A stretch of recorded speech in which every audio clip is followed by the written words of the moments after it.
fait ça en 97, explique que c'est pour 80. Donc les banques, pardon, on n'a pas d'archives de 10 ans, 10 ans, 10 ans.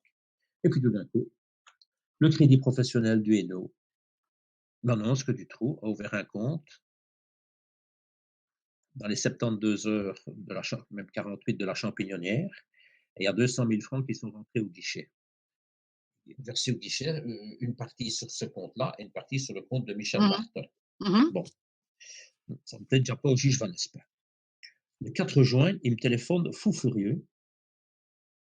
Monsieur Bill, je veux une copie de la presse. De toute la presse d'aujourd'hui qui parle de la commission du trou. Envoyez-moi quelqu'un chercher une apostille. Moi, je le trouvais vraiment désagréable, excité. Je me dis, est-ce que le nom de l'auteur du meurtre serait mis dans le journal, puisqu'il travaille dans le dossier de la Champignonnière, il me fait une apostille sur la Champignonnière. Je me dis peut-être qu'en lisant le journal, je vais trouver le nom de l'auteur de l'assassinat de Christine Van Espen. Mmh. Sauf la veille, la commission parlementaire avait abordé le volet des protections. Ça l'inquiétait. Et donc, j'ai dû faire un procès verbal que j'ai fait avec tous les articles de presse. Il faut savoir une chose, qu'une semaine avant d'être saisi, M. Van Espen se présente à l'antenne de Château. On est le 20 janvier, je crois que c'est un lundi. Il arrive là et il dit ah, ben nous, on le connaît puisqu'on travaille en section financière, donc on connaît le juge Van Espen. Et il dit ah, vous avez repris sur la Champignonnière. Ah oui, et qu'est-ce que vous avez trouvé? Ben, je dis ben, il y a ça, il y a ça, il y a ça.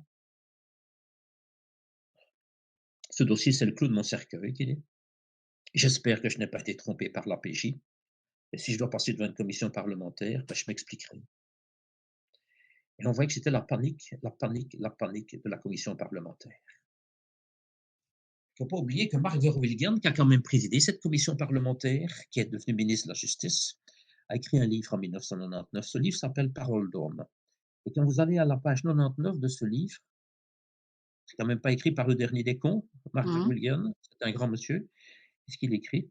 Il a été convoqué au parquet de Bruxelles en juin 97 par le procureur de Gemep, le juge Van Espen et la substitute de confiance, Madame Sommers, et on lui a dit de ne pas toucher au dossier de la Champignonnière. Alors, si lui, président de la commission parlementaire, ne veut pas toucher au dossier de la Champignonnière, euh, comprenez que deux petits comptes flics ne peuvent pas y toucher non plus. Alors, dans le dossier de la Champignonnière, qu'est-ce qu'il y a derrière tout ça pour qu'on ne puisse pas y toucher? Puisque moi, on me vire donc mes adversaires, parce que je dois les appeler ainsi, que ce soit du terme les relecteurs qui vont le vendredi 20 juin chez le juge, il faut une réunion secrète. Le dimanche 22 juin, je ne sais pas si c'est dans son salon ou dans son ou ce qui fait ça, mais le juge Van Espen rédige une lettre. Cette lettre arrive le 24 juin. Elle est adressée au colonel Torres qui commande le district, au colonel Mmh. Brabant qui commande la BSR et au commandant du terme qui commande l'antenne. Le 24 juin au matin, il y a 2 ans jour pour jour que Julie et Mélissa ont été enlevées. Je me rends avec mon collègue dans Charleroi, dans la région de Charleroi, on tente une ancienne maîtresse de Dutroux, dans le dossier de la Champignonnière. Et quand on rentre, on me dit ah, on est tous mobilisés. Ok, on est mobilisés. Et puis donc l'adjoint, parce que Duterte a été absent, il y avait un décès, je crois, dans la famille, son adjoint, M. Decker, réunit tout le monde et il dit: «Voilà, le juge Van Espen arrête l'enquête de la Champignonnière et toi, tu vas à la maison». Je dis: «Tu vas à la maison, tu ne discutes pas le reste de la semaine». Mes collègues demandent: «Mais qu'est-ce qui se passe?» «Ah, Mmh. il y a une lettre». Ils demandent à voir le colonel. Ah, naturellement, Jean-Marie Brabant, en avant, hein, et au galop, hein. Il arrive: «Oui, et toi, tu vas à la maison. Tu n'as qu'à téléphoner lundi pour voir si tu peux revenir». Vous imaginez, devant plus de 30 collègues, vous êtes humilié comme un voleur. Je suis rentré à la maison, je me suis dit: «Est-ce qu'on me soupçonnerait pas d'avoir tué Christine Vanaise?» Je vous le jure, j'ai regardé dans mes agendas de l'époque, j'étais de permanence à Strimont, à cette heure-là. Parce que bon, vous ne savez pas ce qui vous tombe sur la tête. Et le lundi, donc Lundi suivant, je téléphone, je dis: «Je peux revenir?» «Non, je reste à la maison». Et j'ai dit: «Bon, dans un autre dossier, je dois partir en Argentine», puisqu'on avait déjà nos billets d'avion et passeport dans un autre dossier et on partait nous 2 rue du Scans donc «Eh ben, tu peux revenir pour ça, mais rien d'autre». OK. Donc je reviens pour travailler, pour préparer cette enquête, ce dossier, puis on va en Argentine. Quelques mois plus tard, Rudy Hoskins demande la promotion sociale pour devenir officier. C'est un Mmh. garçon qui est parfait bilingue, qui parle, je crois qu'il parle 5 langues, une bonne tête aussi, et donc on lui refuse. Et il dit pourquoi? Ben, il y a une lettre du juge. Ben, il dit montrez-moi la lettre du juge. Et on lui donne la lettre du juge, mais c'est une lettre, je crois, qui fait 14 paragraphes et on en occulte la moitié. Il regarde et il dit ben, qu'est-ce que vous voulez que je fasse avec ça? Ah, c'est comme ça. Alors, quelques mois après, Rudy a quitté la gendarmerie, est dégoûté de ce système. Fin juillet 98, on a accès au dossier Pignolet. Et je découvre cette lettre. J'ai cette lettre. Même le journaliste de Soir illustré ont cette lettre, puisqu'ils l'ont utilisée avec d'autres pièces il n'y a aucun nom de gendarme de cité dans la lettre. Pas un seul nom. Il y a juste le nom d'une personne qui est Patrick Moriot, qui ont dit qu'il a fait le livre Les cahiers ou les carnets d'un commissaire. Alors, le colonel Torres, donc la lettre date du 24 juin, le colonel Torres, le 1er juillet, écrit au juge Van Espen en disant: ben oui, on a vu votre tête, mais donnez-nous des noms. Et le juge Van Espen, le 7 juillet, lui répond: ah non, il n'y a pas de nom.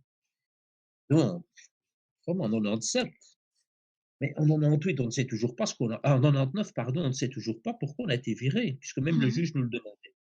Alors, mon avocat a écrit au parquet de Bruxelles en août 99, et j'ai une lettre du 10 août 99 de Madame Dieudonné, qui était première substitut au parquet de Bruxelles, la responsable de la discipline pour les policiers et les gendarmes. Et qu'est-ce qu'elle dit? Ben, je ne sais pas me prononcer sur la façon de travailler de monsieur de Batz et Bill. Alors, encore une fois, 30 secondes de réflexion. Si, après 2 ans, 26 mois, pardon, la responsable de la discipline au parquet de Bruxelles ne sait pas se prononcer, c'est qu'il Bah n'y a oui, rien. c'est clair et effectivement après 2 Donc, ans, c'est qu'il n'y avait rien dans ce dossier-là. Donc, c'était un dossier on dérangeait. Donc, parce que maintenant, je vais mourir idiot parce que bon, je ne sais toujours pas ce que j'ai fait de mal dans le dossier de la champignonnière. Je pense savoir, hein. Je crois que dans un PV, j'ai fait 2 fautes d'orthographe. Mais ça, c'est encore à vérifier. Parce que bon, ils ont cherché, vous ne pouvez pas imaginer ce qu'ils ont cherché. Vraiment la folie, parce que quand vous avez un juge qui vous dit: «Maintenant, je vais vous interroger, vous avez tué un homme». Imaginez, Patrick et moi. Et je dis: «C'est qui?» «Gouverneur Galopin». Je dis: «C'est qui ça?» «Bah, c'est le gouverneur de la Banque nationale». Et je dis: «Ça s'est passé quand?» «28 février 44». Je dis: «Monsieur le juge, il y a un problème parce que je suis né en 53 et lui en 52». non, «Ah, mais ça c'est ne pas fait rien, possible. Mais et en plus, il ne fait même pas c'est tilt, en fait, on écrit, vous le dit. Il ne fait pas c'est tilt écrit en. madame, c'est écrit madame, attendez, attendez». Donc j'ai dit: «Ben, on n'était pas nés». «Ah ça me j'ai pas vu. Ça me fait rien», qu'il dit: «Foutez le camp, je vais faire une enquête sur vos parents». Je dis: «Ben, mon père est mort en 71, Patrick mort en 76». On en rigole maintenant ou on en pleure, hein. Il n'a rien trouvé pour mon père. Par contre, le père de Patrick de Bratz, je vais vous l'avouer, c'est un hyper criminel, un grand criminel. Le PV semble, il a chargé l'inspection de la gendarmerie de faire une enquête, et le père de Patrick de Bratz, c'est un criminel. Le PV 100 030 de l'inspection de la gendarmerie a établi qu'en 1947, le père de Patrick de Batz, avec un camion de l'armée, il a commis une infraction à l'article 42 de l'arrêté royal du 1er février 1934. Je suis toute Il a sérieuse dérapé parce dans que un virage, il a touché une façade d'une maison, il a été condamné à 100 francs d'amende. Patrick a même demandé au juge si l'amende était payée, s'il était tranquille pour la succession. oh merde! Mais Il y a non, des c'est pas collègues, possible. madame, il y a des collègues qui sont allés raconter que le père de Patrick, c'était un collaborateur. Patrick a dû amener les médailles de son père. L'inspection a établi dans son PV 100 030 les références. J'ai un gradé de la BSR qui est allé chez Jean-Marie Brabant. Mon colonel de Batz, quand il parle de sa belle-mère, il appelle la vieille. Il l'a mis dans un rapport. Je crois que c'est le rapport numéro 182. Le colonel, tout fier, tout heureux, il a été le porté au procureur du roi. Tout heureux, il a donné au juge Pignolet. Le pauvre. Il y a 15 ans que les pensionnés, ils cherchent toujours dans son code pénal, quelle est l'infraction d'appeler sa belle-mère la vieille? Oui, on rigole, mais je veux Mais que vos non, gens oui, oui, on mais oui, rigole, oui, non, je je comprends, rigole, pardon, on est bien d'accord, hein. oui, je veux que vos gens voient ça, voient cette Oui, folie de la justice, oui. à vomir, à dégueuler sur eux. Alors, est-ce qu'on peut dire que c'est sur toutes les affaires ou c'est une affaire en particulier qui a engendré, Jamais eu de problème comme ça, jamais, oui, jamais, c'est ça, jamais, voilà, jamais. c'est Et mon livre ne prend pas que ça. Je reprends parce qu'entre-temps, ils ne trouvaient rien, ils ne trouvaient rien. Alors, il faut voir un petit peu, je résume, c'était ça que ça a été très difficile à faire pour Anne, et je remercie encore une fois. Heu, En 1995, on a fait une enquête au Commissariat général aux réfugiés, donc des perquisitions parce qu'il y avait des fraudes et on a fait des arrestations, mais le juge Pignolet en personne est venu sur place avec un autre juge et un magistrat du parquet et même une stagiaire qui était la fille de général Franzen, qui était stagiaire au parquet et officier de gendarmerie. Donc on a fait une grosse descente là-bas, mais c'était, je veux dire, mon enquête et on a fait des perquisitions chez le suspect, on a fait des perquisitions au ministère de la Justice, au service comptabilité, au service comptabilité du ministère de l'Intérieur, parce que bon, on ne savait pas où une facture était, où elle avait été, dans quel service elle avait été mise. Donc tout ça a été fait sous la direction du juge Pignolet. Le numéro un du commissariat général à l'époque, c'était Marc Bossoy, qui est devenu le président de la Cour constitutionnelle. Donc, là, vous le voyez déguisé là, donc un haut magistrat. Pas de respect pour lui non plus, hein. Quand, en 95, on a fait cette enquête, quelque temps après, il a écrit partout, enfin, je l'ai appris en 98, hein, moi.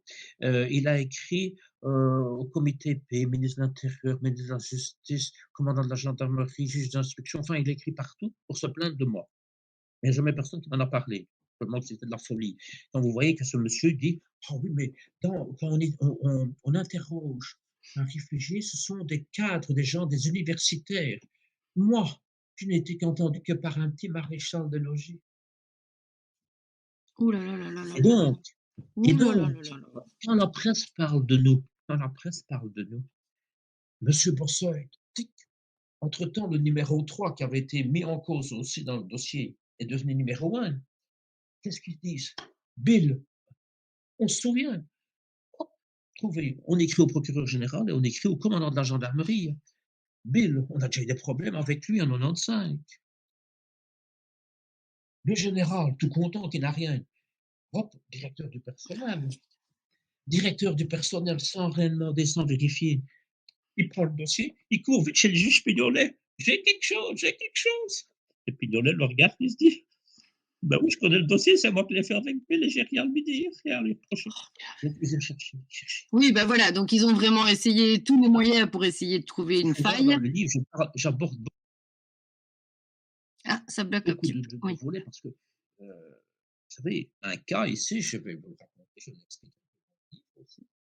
C'est parfois mieux de le raconter de vive voix. On est le 30 décembre 96. 10 heures au matin, toc toc, clac, la porte qui s'ouvre, le monsieur Bourlet. Ah, bonjour monsieur Bill, là mon PC hein, qui dit, vous connaissez le mot de passe, hein, vous imaginez. Bon, enfin, et c'était pour que je lui cherche la disquette de la synthèse. Il s'assied, on parle un peu. Toc toc, monsieur Van Doren qui arrive, magistrat national. Ah, qui dit, moi, monsieur Bill, qui dit, je le connais depuis, j'étais jeune magistrat, lui, jeune gendarme, qui dit, entière confiance, je signe les yeux fermés pour monsieur Bill. On discute un peu des dossiers, et puis, on dit qu'on irait bien manger tous les trois. La porte qui s'ouvre, Jean-Luc Duterme qui arrive. Moi, le petit gendarme avec 2 magistrats. Ah, vous venez? Oh non, on va manger avec monsieur Bill. Mon Dieu. Et effectivement, il se lève, on s'habille. En retournant dans son bureau, mon appétit, mon appétit. Et il y avait une double porte, une ouverte et une fermée. Mon appétit, paf, il se tape la gueule dans la porte fermée. On est allé manger et bon, on a mangé un petit peu, puis on est rentré. Et après, on avait une réunion avec monsieur Bourlet et donc les autres enquêteurs. C'est ça qui apparaît. Après, je me suis retrouvé sous contrat. On m'a fait signer un contrat que je ne pouvais plus avoir des contacts seuls avec un magistrat, ni des parents de victimes, ni des journalistes. Donc, Vous imaginez un flic, il ne peut pas avoir des contacts seuls avec un magistrat. J'ai dû signer un contrat, autrement j'étais déjà exclu de l'antenne, hein, puisque le 28 janvier, Brabant veut me virer. Et je passe d'une chose à l'autre, mais il y a tellement, tellement, tellement, Oui, tellement. mais je vois bien que c'est vrai et que vous connaissez votre sujet, mais vraiment par cœur parce que c'est quelque chose qui Et est, donc, à la réunion, il y a le téléphone qui sonne. «Ah, monsieur Bourlet, c'est pour vous». Oui, Bourlet, écoute. Oui, oui, oui, oui, oui. Oui, oui, oui. OK, madame, oui. C'est quoi le numéro de fax? Non, madame. Oui, madame, 15h30, ça va. Je vois encore Bourlet, hein, 15h30. Il me dit: «Bah, c'est une femme fax, mais elle veut nous voir, elle veut témoigner». 15h30, entre-temps, le fax est arrivé. On avait jeté un petit coup d'œil, mais bon, on avait notre réunion et pas une réunion pour boire un verre ou pour raconter les non, non, on a vacances, bien non. compris. Non, mais parfois, il faut le préciser parce que Oui, bon, oui, les oui, gens vous faites disent, bien parce qu'il y en a qui le il font fait quand déjà même. il fait déjà le nouvel an. Bon, la dame arrive, monsieur Bourlet me dit: «Vous avec moi?» qui me dit: «On va la recevoir ensemble» et la dame nous explique que voilà, en 1900 dans les années 80, je me droguais, de prostitution et j'ai été enlevé, je me suis retrouvé sur un lit. Il y avait un type qui était nu avec un appareil photo. Enfin, j'ai pu faire tomber l'appareil, l'appareil était sur un pied. Je me suis sauvé, mais je n'ai pas porté plainte, qu'elle dit, parce que bon, ouais, avec, mes antécédents, drogue et tout ça. Donc elle dit en 92, je vais dans une librairie à Ixelles, hein, Loupna Ben Aïssa qui a enlevé à Ixelles. Donc elle me dit: «Je vais dans», elle me dit donc dans une librairie à Ixelles et là, j'ai rencontré un type qui cherchait des filles pour faire des photos et je reconnais mon gars des années 80. Donc je lui dis que, ça va, qu'on peut s'arranger, hein, et je préviens la BSR de Bruxelles et donc elle raconte son histoire à la BSR de Bruxelles et 2 gendarmes apparemment vont avec elle dans une voiture et ils font une surveillance, mais il y a rien, le type ne vient pas. 2-3 jours après, ils se redonnent, enfin le type la recontacte ou elle la recontacte et là, ils sont de nouveau en poste et le type se présente. Donc la gendarme voit le type, il le suit et il rentre dans un immeuble. Puis c'est fini, fini. L'histoire s'arrête là. Bon. En 96, quand l'affaire Dutroux éclate, cette dame, elle se dit: «Mais c'est Dutroux qui était là en 92». Attention, nous, avec monsieur Bourlet, on ne montre pas des photos de 96, de celles qu'on a vues sur tout, non, on montre des photos de 4, on avait trouvé chez lui, on avait montré des Oui, oui, photos des oui, années oui, de cette 80, hein. oui, pour voilà, pour qu'elle puisse, s'y retrouver, oui, c'est ça. Voilà. Alors, cette dame, donc recontacte le gendarme et lui dit: «Ben oui, on doit se voir», qui dit: «Je suis embêté», bon et donc il va même chez elle le soir et bon, il lui dit: «Non, c'était pas ça, j'ai rien fait, j'ai rien fait».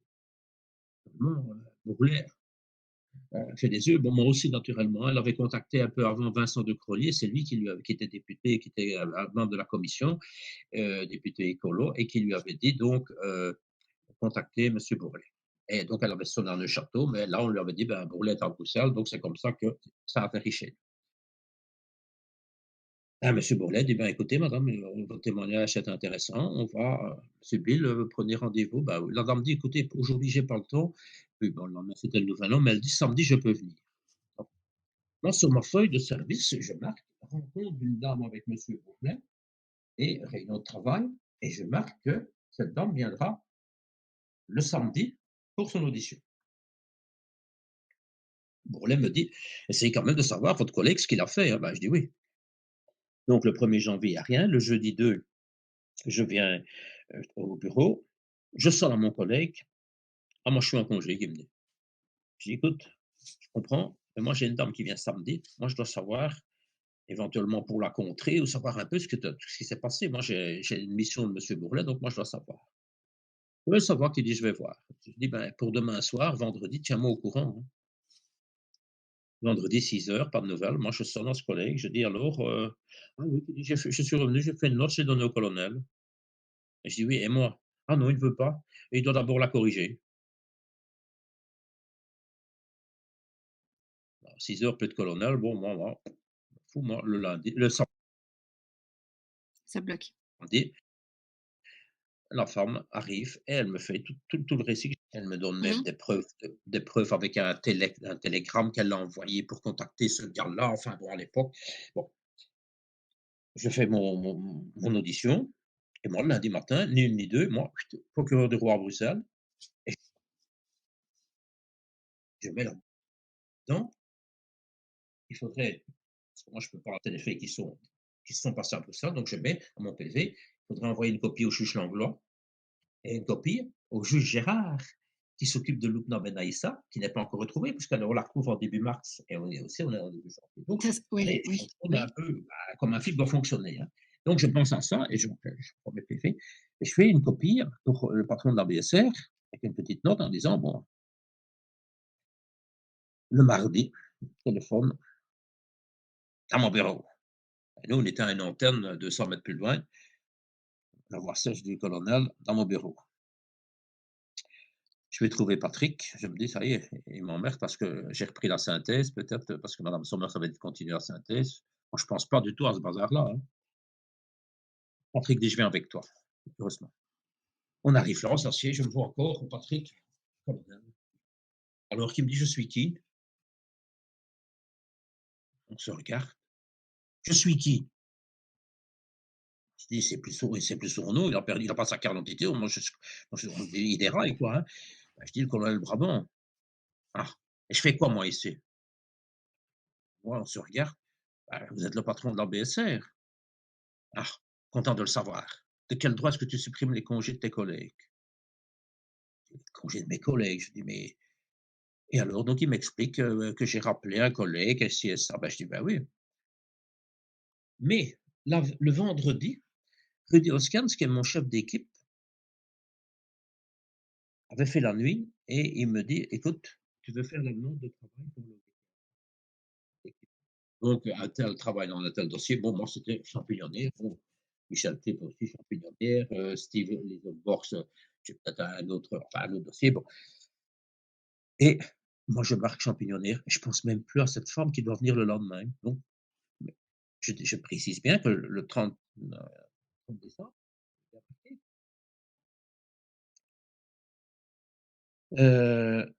Brabant me dit: «Si je veux, je fais un procès-verbal à ta charge pour faux en écriture, parce que sur ta demande de travail, tu n'as pas marqué que tu allais interroger cette femme». Vous imaginez jusqu'où ces gens vont? Et puis alors il m'a traité de menteur, il disait qu'on n'avait pas d'album photo. Enfin, j'ai dit: «Monsieur Bourlet était même présent, il a vu les photos». Et donc tout ça pour en conclure une chose, c'est que cette dame n'était pas crédible, C'est et ça, de voilà. plus. Voilà, Donc voilà, il fallait la sortir du dossier encore. pour parler du colonel Brabant, il faut raconter quand même quelque chose. Imaginons que ce soit moi qui interroge Régina Louf et que j'en ai marre. J'en ai marre de ces salades et je prends sa photo et je la plie et je la jette à la poubelle. Bon, vous me direz: «Ça ne se fait pas». Là, à l'antenne de Château, nous avions un collègue qui s'appelle Philippe Pourbet, qui était un gradé. Il s'occupait de Nathalie. Nathalie W, on a parlé assez dans la presse. Enfin, au début, c'était Theo Van Dijk qui s'en occupait, donc c'était aussi une victime. Et Theo est tombé malade et c'est Philippe Pourbet qui a repris le dossier. Et le 1er septembre, Philippe Pourbet, il va au stand de tir. Et c'est pas ça de la préméditation, je ne sais pas ce que c'est. Il va au stand de tir, il prend la photo de Nathalie, il la met sur une cible et il s'entraîne à tirer sur la photo. Les gens doivent savoir ça, hein. Et le 5 septembre, donc 4 jours après, le colonel Brabant, patron de la BSR, fait une note pour expliquer que le gendarme Pourbet demande sa démission de l'antenne parce qu'il est surchargé, voilà, mais jamais il ne parle de ce qui s'est passé au stade de tir. Parce que normalement, je ne sais pas, je me trompe peut-être, mais je me demande si ça ne mérite pas un rapport disciplinaire, voire un D'accord. procès-verbal, parce que Suspicieux quand vous même. imaginez tirer sur une photo de parce que si Une moi je vais au stand victime? et que je prends la photo de Dutroux, je ne peux même pas. Pourtant, c'est ce qu'il mérite, si on peut dire. On est bien d'accord, oui. Mais une photo d'une victime. Alors, comme ça, les gens qui vont voir ça, vont voir un peu comment on traitait les victimes et on s'étonne pourquoi les victimes ne témoignent plus ou pourquoi toutes les enquêtes ont été arrêtées. Bon, Oui, mais Gilbert alors, Dupont, juste une minute, Gilbert Dupont oui, Gilbert Dupont, attendez, Gilbert Dupont rassemble quand même, résume quand même cet incident de tir et il dit que Laurent Arnault, qui était, je crois, son avocat, ne veut pas être contente quand il va voir ça. Donc Gilbert Dupont le reprend.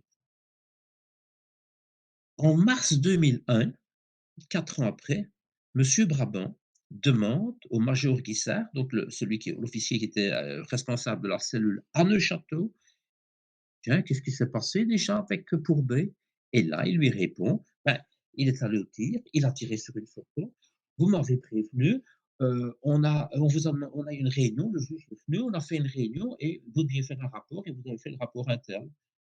Mais dans le rapport qu'il a fait à l'époque, jamais, jamais, il ne parle de cette affaire grave de tirer sur une victime. Ces gens protègent les autres, donc on doit les protéger aussi. Voilà, je voulais quand même montrer un peu, vous me direz, je dévie souvent du sujet, non, non, non, non, mais c'est parce que c'est très complexe et on voit bien qu'en fait, heu, quand on dit enquête assassinée, mais elle est complètement, oui, on détruit de bon, toutes c'est comme parts, vous en fait, voulez, moi, tout ce qui j'ai on pas de mots, détruit j'ai de pas de toutes mots. parts, en fait, tout ce qui peut amener quelque chose ou on vous le sape directement, d'office. Mais vous me direz, bon, Patrick et moi, on est écartés quand ça se passe cet incident de tir, on en a rien à foutre, si on peut dire, mais vos spectateurs, vos auditeurs, les gens qui vont assister, qui vont regarder ces émissions, ils vont quand même devoir se poser des questions. Bah, Moi, sur le bien fondé des enquêteurs, oui. moi, je ne veux qu'une chose, c'est que des gens ayant un pouvoir et n'ayant peur de rien, n'ayant pas peur de se mouiller, n'ayant pas peur de oui, parce que bon, ils sont coincés de toute façon, Mmh mh. mais quand même examinent tout ça et disent un jour publiquement que tous ces dossiers ont été vraiment salopés parce que j'ai pas d'autres mots, j'ai Exactement. pas d'autres mots. Maintenant, le tout, c'est de déterminer si c'est, si c'est des erreurs humaines et cetera, mais qui se cumulent et qui se Non, non, cumulent et non, qui se non, non, parce on ne peut qu'Abradov même m'a aussi plus, demandé si c'était des erreurs mais ou de honnêtement, c'est pas mais l'incompétence. bon, je dis ça, mais Non, c'est non, ridicule ce que je suis en train de dire, c'est juste pas ce n'est possible, pas donc des voilà, exactement. alors Heu, bon, je parle dans mon livre surtout aussi de l'affaire Desrupaux et je parle aussi de l'affaire Air de Cairns. Je suppose est-ce que vous souhaitez les entendre ou pas? allez, l'affaire des Roupeaux, ça m'intéresse. Alors l'affaire Desrupaux. Bon, vous voyez, moi, il faut pas mettre 50 centimes dans le jukebox, la Non, tête non, est mais toujours vous êtes là, hein. peut-être en train de raconter tout ce qu'il y a mis dans qui est mis dans le livre, mais c'est vrai que de l'entendre de votre voix, je veux dire de votre histoire, Oui, c'est ça, on va toujours mieux prenant. détailler dans le livre. L'affaire Desrupaux. On est le 15 novembre 96, je suis au bureau, et j'ai le major de Crâne qui vient au bureau et qui est le responsable de la cellule disparition au BCR. Et donc il arrive et il me dit: «Ah, j'ai un PV enregistré». Bon, eux, ils n'ont pas de registre de PV, ben, je lui montre comment on fait parce que c'est informatisé et je lui dis: «Vous me laissez une copie». Et puis après, voilà la copie, hop, moi je suis occupé de travailler. Bon, il s'en va et un petit peu après, je regarde quand même le PV, je suis quand même un peu curieux.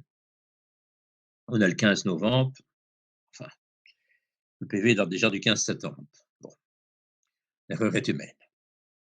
Je lui ai expliqué comment on mettait un numéro de notice, parce que bon, un numéro de notice, vous avez l'indice d'infraction, par exemple, pour un vol avec infraction, c'est 17, un vol simple, c'est 18, un fort d'écriture par fonctionnaire, c'est 25, bon, un meurtre, c'est 30, bon, donc il y a. Et donc je lui explique, les deux premiers chiffres, c'est l'indice d'infraction, les deux chiffres suivants, c'est l'indice de l'unité, donc la BSR, on avait le 66, et les six chiffres suivants, c'est le numéro de PV, et puis l'année, hein. Bon, par BTV, il se trompe, il inverse les deux premiers chiffres. Mais à ce moment-là, l'infraction 66, on va se demander, c'est peut-être une histoire d'armes, je ne sais pas ce que c'est l'indice d'infraction, mais qui n'a rien à voir avec. Alors, donc, je lui téléphone, ah, ça va, je vais corriger. Je survole un peu ces PV, bon, mais en diagonale, je vois qu'on parle de fruits dans la presse, ministre et tout. Bon. Un petit peu après, j'ai Madame Grouet, juge d'instruction à Bruxelles, qui me sonne. Elle me dit: «Monsieur Bill, oui, il y a deux perquisitions à faire d'urgence». Je dis: «2 perquisitions dans quoi?» «Ah, c'est pas dans votre dossier, il faut les faire tout de suite aujourd'hui». Je dis: «Mais c'est quoi madame?» «Non, c'est pas dans votre dossier, il faut». «Écoutez madame, moi j'ai déjà assez de problèmes, j'ai déjà assez de boulot, j'ai déjà mes patrons qui nous ennuient qui nous emmerdent, qu'il faut dire le mot, pour nos heures, alors non. Eh ben, contactez votre adjudant». Je sonne à Patrick qui était à la maison et Patrick dit: «Non», il dit: «On va pas encore prendre, des autres affaires, on a déjà assez». Ben, je dis: «Arrange-toi avec elle», il lui sonne, «Non, non». Alors il lui dit: «Ben, vous n'avez qu'à sonner au colonel». Et monsieur Brabant, dévoué serviteur, non, c'est eux. Alors, au parquet de Bruxelles, à la PJ de Bruxelles, on a quand même une section mœurs. Mmh À mh. la BSR de Bruxelles, on a une Mmh. section mœurs. Non, c'est l'équipe de base qui doit le faire. Les ordres sont là, j'ai pas le choix. Donc Patrick me dit: «Je reviens et toi, envoie quelqu'un au palais chercher les mandats de perquisition». 2 collègues y vont et là, ils rencontrent même un type de la PJ qui dit: «Non, il ne faut pas faire des perquisitions maintenant, c'est pas prêt, c'est pas prêt». Donc en somme, C'est pas prêt. le commissaire Marnet qui est décédé maintenant, avait fait le 22 octobre 96 un procès-verbal. Il avait amené au parquet le 28, donc pour 2 éta un étage, bon, il avait mis, 6 jours et donc et puis le 15 novembre, c'est tout à coup d'urgence la BSR qui va faire des perquisitions. Bon, on fait j'envoie les 2 gars et à 8 heures au soir, puisqu'on est dans les heures, c'est avant 21 heures, on débarque chez les 2 particuliers qui ne sont pas là. Enfin, on débarque dans l'immeuble, c'est dans le même immeuble, à Forêt, place Albert et il y a pas de on doit appeler un serrurier. Enfin, serrurier pour deux serrures, donc on est 2 équipes. Serrurier vient, boum, boum, hop et puis on commence la perquisition et on va chercher des cassettes. On trouve des cassettes justement avec des jeunes, garçons déshabillés, enfin déshabillés, des cassettes un peu dégueulasses. Bon, moi je sais pas dire, ils n'ont pas leur carte d'identité en main. Est-ce qu'ils ont 15 ans, 16 ans, 17 ans? Moi je sais pas. Vous savez, un jeune de 14 ans, il peut en paraître 18 et Oui, bon. mais oui, Donc, oui. moi, je sonne à Patrick, je dis: «Voilà ce qu'on a». Bon, ça va, il prévient la juge: «Ah, ils doivent rester dans l'appartement jusqu'à temps qu'ils reviennent». Mais entre-temps, on a déjà trouvé son costume de steward. Donc moi, je me dis: «S'il est à l'autre bout du monde, on est beau, nous». Puis je trouve un numéro de téléphone, son contrat téléphone. Je me dis: «Je vais risquer» et je téléphone et c'est ça que dans le livre, on me rappelle l'amant mystérieux. Je téléphone et j'entends: «Allô?» et moi je fais: «Oui, allô? C'est qui? C'est moi. Où tu es?» «J'arrive» et donc je vais pas lui dire que c'est la gendarmerie quoi, hein, je lui dis que c'est une surprise et donc je prends 2, 3, 4 collègues, je ne sais plus moi, pour aller sur place et on arrive là, un bazar tout noir d'une centaine de personnes. Je me dis: «Ça serait quand même mieux si on avait 2 gars en uniforme», donc j'appelle une équipe en uniforme et on rentre et on demande après un tel, directement ils viennent et j'en prends un dans ma voiture et l'autre va dans l'autre voiture et ma première question, je dis: «Tu sais pourquoi tu es là?» Non, qui me dit. Je me dis: «Moi-même, ça commence bien, moi non plus». On rentre au bureau, Patrick est là, Jean-Marie Brabant est là. Tiens, un colonel qui est revenu un vendredi soir. Pourquoi faire? Heu,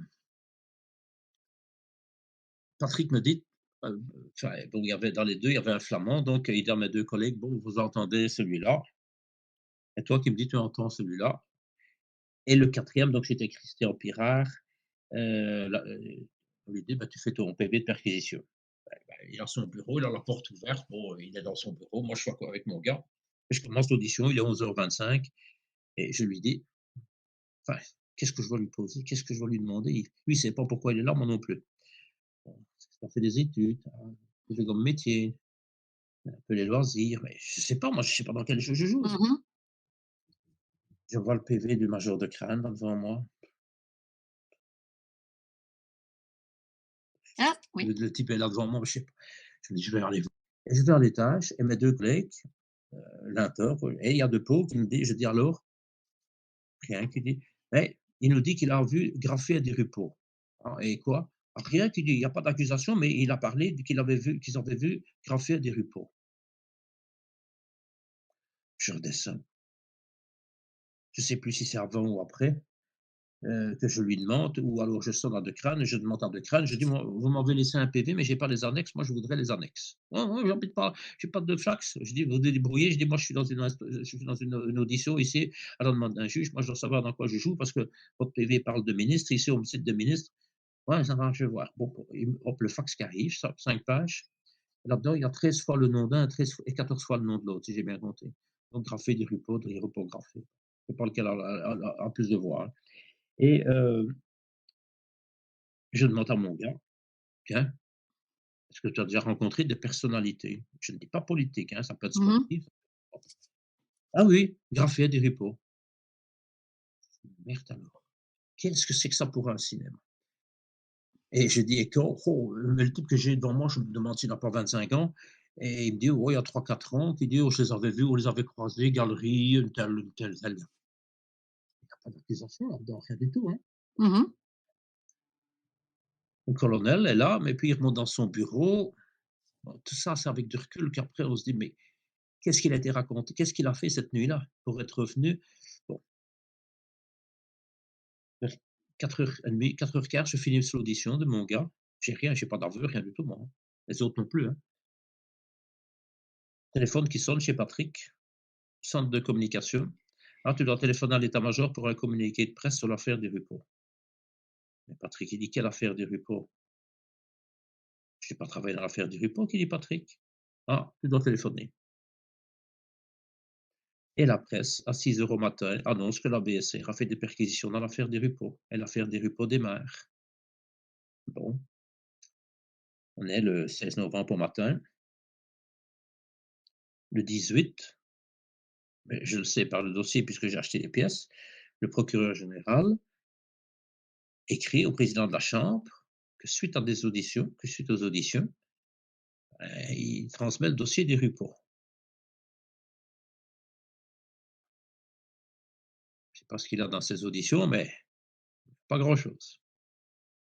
Et donc, les Rupeau et Graffet sont mis en évidence sur la place publique. Le 28 novembre, j'ai une réunion au parquet avec madame Sommers, et elle me donne une apostille. Donc il y avait une dame qui avait été témoignée à la gendarmerie de Wavre fin octobre. Elle expliquait qu'elle l'avait appris par son frère qu'il y a eu une altercation dans un immeuble à Woluwe-Saint-Étienne avec des Rupeau et le père d'un mineur. Madame Sommers, donc Wavre envoie ça au parquet de Nivelles, Nivelles au parquet de Bruxelles, et madame Sommers: «Monsieur Bill». Elle a une section mœurs à la PJ, une section mœurs à la Et c'est BSR. les finances qu'on appelle.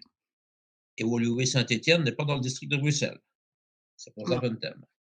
Monsieur Bill, des enfants seraient-ils en danger dans cet appartement? Imaginez la gravité de la postille. Des enfants seraient-ils en danger dans cet appartement?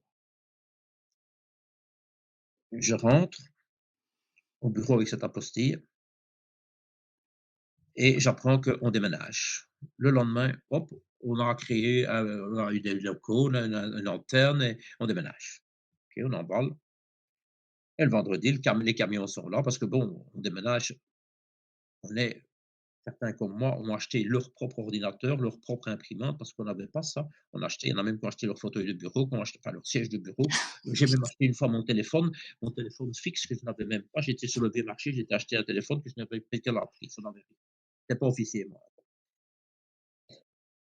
Et donc on déménage, et directement du terme, voilà, on est bien installé ici, et personne ne travaillera le week-end. Je dis: «Moi, je travaillerai le week-end». Personne ne travaillera le week-end. Je travaillerai le week-end, j'ai un papier. Hein, hein, bon. Et donc, qu'est-ce que je fais? Bon, moi, je contacte directement le frère de cette dame et je dis: «Voilà, vous savez venir demain samedi au bureau». Et le type, il vient et il me dit: «Ben, c'est pas moi qui ai assisté à ça, c'est un tel, c'est je vais pas le citer, hein, une personnalité, qui a été connue dans le monde syndical et qui m'a raconté ça». Je dis: «Est-ce qu'il voudra témoigner?» Il dit: «Je vais voir». Ben, je dis: «Voilà ma carte de visite, vous lui demandez qu'il me sonne». Donc, j'ai un PV d'audition, le type me sonne: «Oui monsieur, ben ça va, je viens demain dimanche». Ça aurait pu revenir aujourd'hui, mais c'est pas grave. Bien dimanche. Le dimanche, j'ai fait l'audition. Bon, l'affaire est dégonflée, il y a pas de il y a pas de risque d'enfant en danger. Bah, c'est pas allez, si j'avais eu quelque chose, bah, le samedi soir, on aurait réagi autrement, mais Mmh mh. j'avais compris qu'il y avait rien de bon. On est le 1er décembre quand j'entends le 2e, là, c'est. Le lundi, je vais pas chez madame Sommers, moi. Je mets 2 PV, toc toc. Monsieur de Gemet, procureur du roi, bonjour, s'il vous plaît. Au revoir. Je ne demande pas mon reste, moi je me taille. Mmh mh. Le 10 décembre, la Cour de cassation met hors cause monsieur Desrupeau. Le 10 décembre.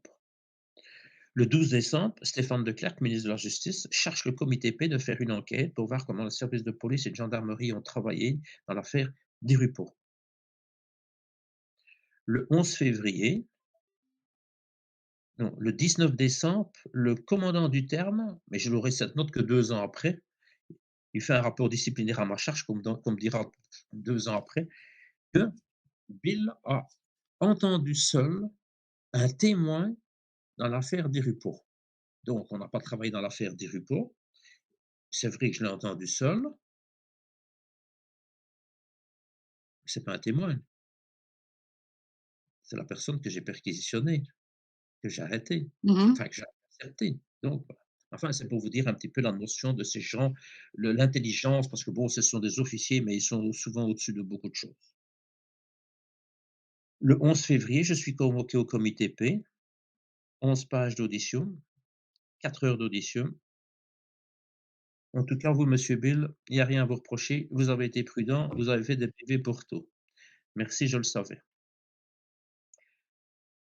Début avril, de Debatte est en congé, Hosken est en congé. La porte de mon bureau s'ouvre, fin d'après-midi, du terme. Il m'apporte une apostille. Je me demande si on n'était pas le 1er avril, peut-être le 2, je ne sais plus. J'ai une bonne mémoire, mais cette date, je ne sais plus si c'est le 1er. Enfin, c'est tout début avril. Il m'apporte une apostille, à la fin, donc adressée personnellement au premier maréchal de logis, signé par le procureur du roi de Benoît de Gemep en personne, avec prière de poursuivre l'enquête de façon discrète sur le vice-premier ministre Desrupeau, en me rappelant le dossier du 28 novembre que madame Sommers m'avait donné. Donc, si c'était quelque chose après la mise en cause de monsieur Desrupeau, je pourrais comprendre. Mais quelque chose pour qu'il a été blanchi, on demande au premier maréchal des logis de poursuivre l'enquête de façon discrète sur monsieur Desrupeau. C'est apostillé dans mon livre. J'ai déjà écrit beaucoup de fois monsieur Desrupeau pour ça. Il répond pas. Alors, je sonne à Patrick de Batz et il me dit: «Écoute, tu ne touches pas, tu ne touches à rien, tu fais juste un PV pour dire que tu n'as rien de neuf et tu fais un rapport confidentiel». J'ai fait un rapport confidentiel qui a été supervisé par du terme avec des petites. Un officier, c'est souvent comme ça, il peut changer un mot, une virgule Mmh pour mh. montrer qu'il a fait quelque chose, quoi, hein. Il faut bien occuper leur journée ou leur soirée et donc enfin surtout des chicaneurs comme ça et donc je transmets et puis je n'ai plus rien entendu de ça. Si, je me suis renseigné pour savoir, puisque le petit flic Bill n'a pas voulu faire cette apostille, quel est en Belgique le flic qui a succédé à Bill qui a reçu cette apostille? Mmh mh. Rien. Personne d'autre ne l'a eu. C'était un piège. Parce que ceux qui connaissent Bill se sont dit: «Bill, ce soir, il va foncer, il va aller sur un autre arrondissement, enfin un autre district et il va intercepter des repos» et bon, c'est à mon avis, c'est ce qui se mettait en tête, mais bon, faut pas jouer dans le jeu naturellement. On est au mois de février, si, mars ici. Le rapport du comité P sort sur internet, il y a une fuite avec, je crois, Alain Guillaume dans Le Soir. Il fouille en début juillet, Mmh mh. mais il sort officiellement le 7 juillet. Le 16 Ça bloque. juillet, on fait Voilà. changer la loi. On fait changer la loi en Ah! illustration. Pardon? J'ai Non, dit non, quelque non, chose, quoi? justement, je on change non, non, non, on change une loi. Expliquez, allez. On fait changer la loi qui permet, je crois que c'est la loi du 27 décembre 73, je la connais pas tellement, c'est la loi sur la gendarmerie et ça permet à un ministre de l'intérieur de donner injonction à un commandant de la gendarmerie d'ouvrir une enquête sur un gendarme. Donc on décide ça le 16 juillet. Le 24 juillet, elle passe au moniteur. Donc il ne faut pas demander comme ça va vite. Oui, c'est ça, quoi, oui. Le 25 juillet, le lendemain, Johan van der Lanotte, ministre de l'Intérieur socialiste flamand, donne injonction au commandant de la gendarmerie d'ouvrir une enquête sur De Baet, Bill et 2 autres. Et on a pris 2 autres pour arrêter pour que ça fasse plus vrai. Maintenant, je ne sais pas pourquoi est-ce qu'on en a déjà fait une sur De Baet, parce que De Baet, il est resté le cul dans son bureau, hein, il n'a pas fait de perquisition, il n'a pas fait d'audition, mais on fait quand même De Baet. Bon. Alors, euh, l'injonction est faite par le ministre le 25. Le 31 juillet, le général de Rieder, commandant de la gendarmerie, rédige sa note et il nous place sous enquête. Et il désigne là-dedans, donc enfin, il envoie ça à l'échelon supérieur du district, donc au groupe territorial, au groupe Brabant. Et c'est pas de la famille du colonel, hein, c'est le groupe Brabant. Et alors, donc, je suis appelé de congé début août. Patrick, lui, est appelé, mais je lui dis, moi, je viendrai après. Et je me retrouve là avec les 2 autres clowns pour que ça fasse plus vrai. Et tous les 3, on est mis sous enquête. Et on nous dit là-dedans que c'est le major Marc, enfin le major de Mesmaeker qui est chargé de l'enquête. Le major de Mesmaeker, c'est Marc de Mesmaeker qui a été le patron de la police fédérale jusqu'au mois de juin 2023. Un type tout à fait honnête, le même style que Johan Terling. Je retourne dans mon bureau, je sonne au major, je dis mon major, j'ai appris que j'étais sous enquête, est-ce que je peux venir? Non, tu me dis pas maintenant, le mois prochain. Ah bon? Je dis le mois prochain, moi je vais en Turquie, je dis, enfin pas tout le mois, je suis pas officier, moi je pars une semaine. Et je lui dis, ben vous m'appelez, voilà mon téléphone, quand vous voulez, vous m'appelez. Hein. Fin septembre, moi j'ai rien reçu, je lui ressonne, je dis mon major, non, non, pas maintenant, qui me dit. Octobre, novembre, non, non, pas maintenant. Décembre, janvier, non, non, pas maintenant. Février, mars, non, non, pas maintenant. Bon, juillet, mon avocat lui écrit, pas de réponse. Octobre, mon avocat lui téléphone, bah oui, il y a 15 mois qu'on est sous enquête, on ne sait toujours pas ce qui se passe. Réponse du major de Mesmaeker, excellent juriste. Oui, maître, mais je ne sais pas ce que je dois leur poser comme question. Donc, on lui confie une enquête, mais lui ne sait pas ce qu'il doit nous poser comme question, un grand juriste. D'accord, super. Bon. Euh, Fin janvier, donc après 1 an et demi de mise sous enquête, Patrick et moi, on va le trouver, on lui dit, voilà, on va se refaire la grève de la faim et on va s'attacher même aux grilles ici à l'état-major. Allez, restez calme, restez calme. Maintenant, j'ai enfin toutes les pièces du dossier. Ce qui se passe, c'est qu'on ne lui donnait pas les pièces. Il avait beau les demander, on le renvoyait ailleurs, au parquet général, au comité, on le remballait. Et quand on lui donnait les pièces, il en manquait. Donc, ce monsieur ne savait pas faire son travail. Et donc, il fixe 2 dates, le 5 février pour Patrick et le 12 février pour moi. Il me dit, on va vous apporter le dossier à la maison. Il y a un motard qui arrive, hop, il m'apporte le dossier, je remonte à mon appartement, je regarde, il m'avait amené tout un truc en flamand. J'envoie un fax, je dis, moi je comprends rien en flamand, je veux une version en français. Le motard revient, on me rapporte une version en français, et Bill se met à l'ordinateur. J'ai une semaine pour préparer mon audition, je prépare mon audition. Elle est bref, hein, il y a 34 pages seulement. Et donc, oui, mais la plus longue, elle fait 117 pages, si vous Oui, voulez, je vous la passe. c'est bon, voilà, c'est quand même, J'ai toujours aimé d'être assez précis, mais bon, et donc je tape mon audition. Je sais que lundi, mardi, mercredi, il est occupé parce qu'il s'occupait de l'organisation de la police des chemins de fer. Le jeudi, il me sonne et je lui envoie ça par fax. Il me sonne, il me dit, oh, ça m'aide beaucoup. Il me dit, bah, je lui dis, bah, ça va. Si vous êtes sage, je viendrai avec ma disquette. Et le vendredi, bah, je viens avec ma disquette et il me reçoit avec un lieutenant, là, lieutenant aussi un grand monsieur qui est maintenant le chef de la police de Charleroi, qui a été aussi au comité P, donc aussi un juriste, mais aussi quelqu'un de bien, de correct, de respectueux. Bon, moi, des gens ainsi, je les respecte entièrement. Et donc, ben, il m'interroge, enfin, il relit ma déclaration. Quand il fait mon audition, comme on n'était pas entendu, j'ai pris le risque d'écrire au comité P. Il y a mon avocat, Patrick et moi, on fait une lettre. Et au mois de novembre 98, donc 3 mois avant cette audition-là, le président du comité P, parce qu'à ce jour, il n'y a aucune responsabilité individuelle. En plus, j'avais une lettre du procureur du roi une lettre du procureur général et une lettre de la Cour de cassation qui disait: «Il n'y a rien reproché à monsieur Bull dans l'affaire des Rupeau, dans laquelle il n'a pas Et donc travaillé». ça d'accord, 15 mois pour ça? Bon, ah donc continue, il faut pas aller trop vite, hein. Alors donc, on est en janvier, février, ici le 11 février et la veille, il y a le fou Pignolet qui me sonne. J'étais chaussée de Ninos en voiture, j'allais faire des courses. Dans une demi-heure, je au bureau. Qu'est-ce qu'il a encore? Je sonne à mon avocat lui sonne: «Non, il doit venir». Bon, j'arrive là. Il avait eu le dossier 218 de 96 de madame Grouet. Depuis 2 jours, c'était devenu le dossier numéro 1/99 du juge Pignolet et il me demande qu'est-ce qui s'est passé le 15 novembre et je lui répète tout ce que je viens de vous raconter.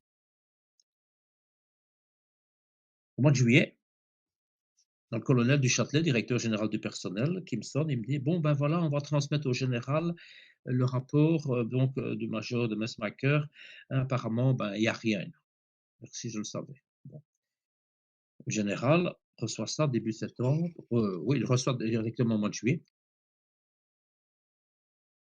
Jusqu'au 6 septembre, d'après ce que j'ai entendu, ben, en changeant une ligne ou changeant un mot, une virgule, quoi, on ne saurait pas quand même trouver un petit quelque chose. Parce que bon, ils sont à la bourre, ils ne trouvent rien. Ils cherchent de tous les côtés, ils ne trouvent rien. Bon, déjà 9 ans avant notre naissance, ils n'ont rien trouvé, donc maintenant ils continuent à chercher, chercher, chercher.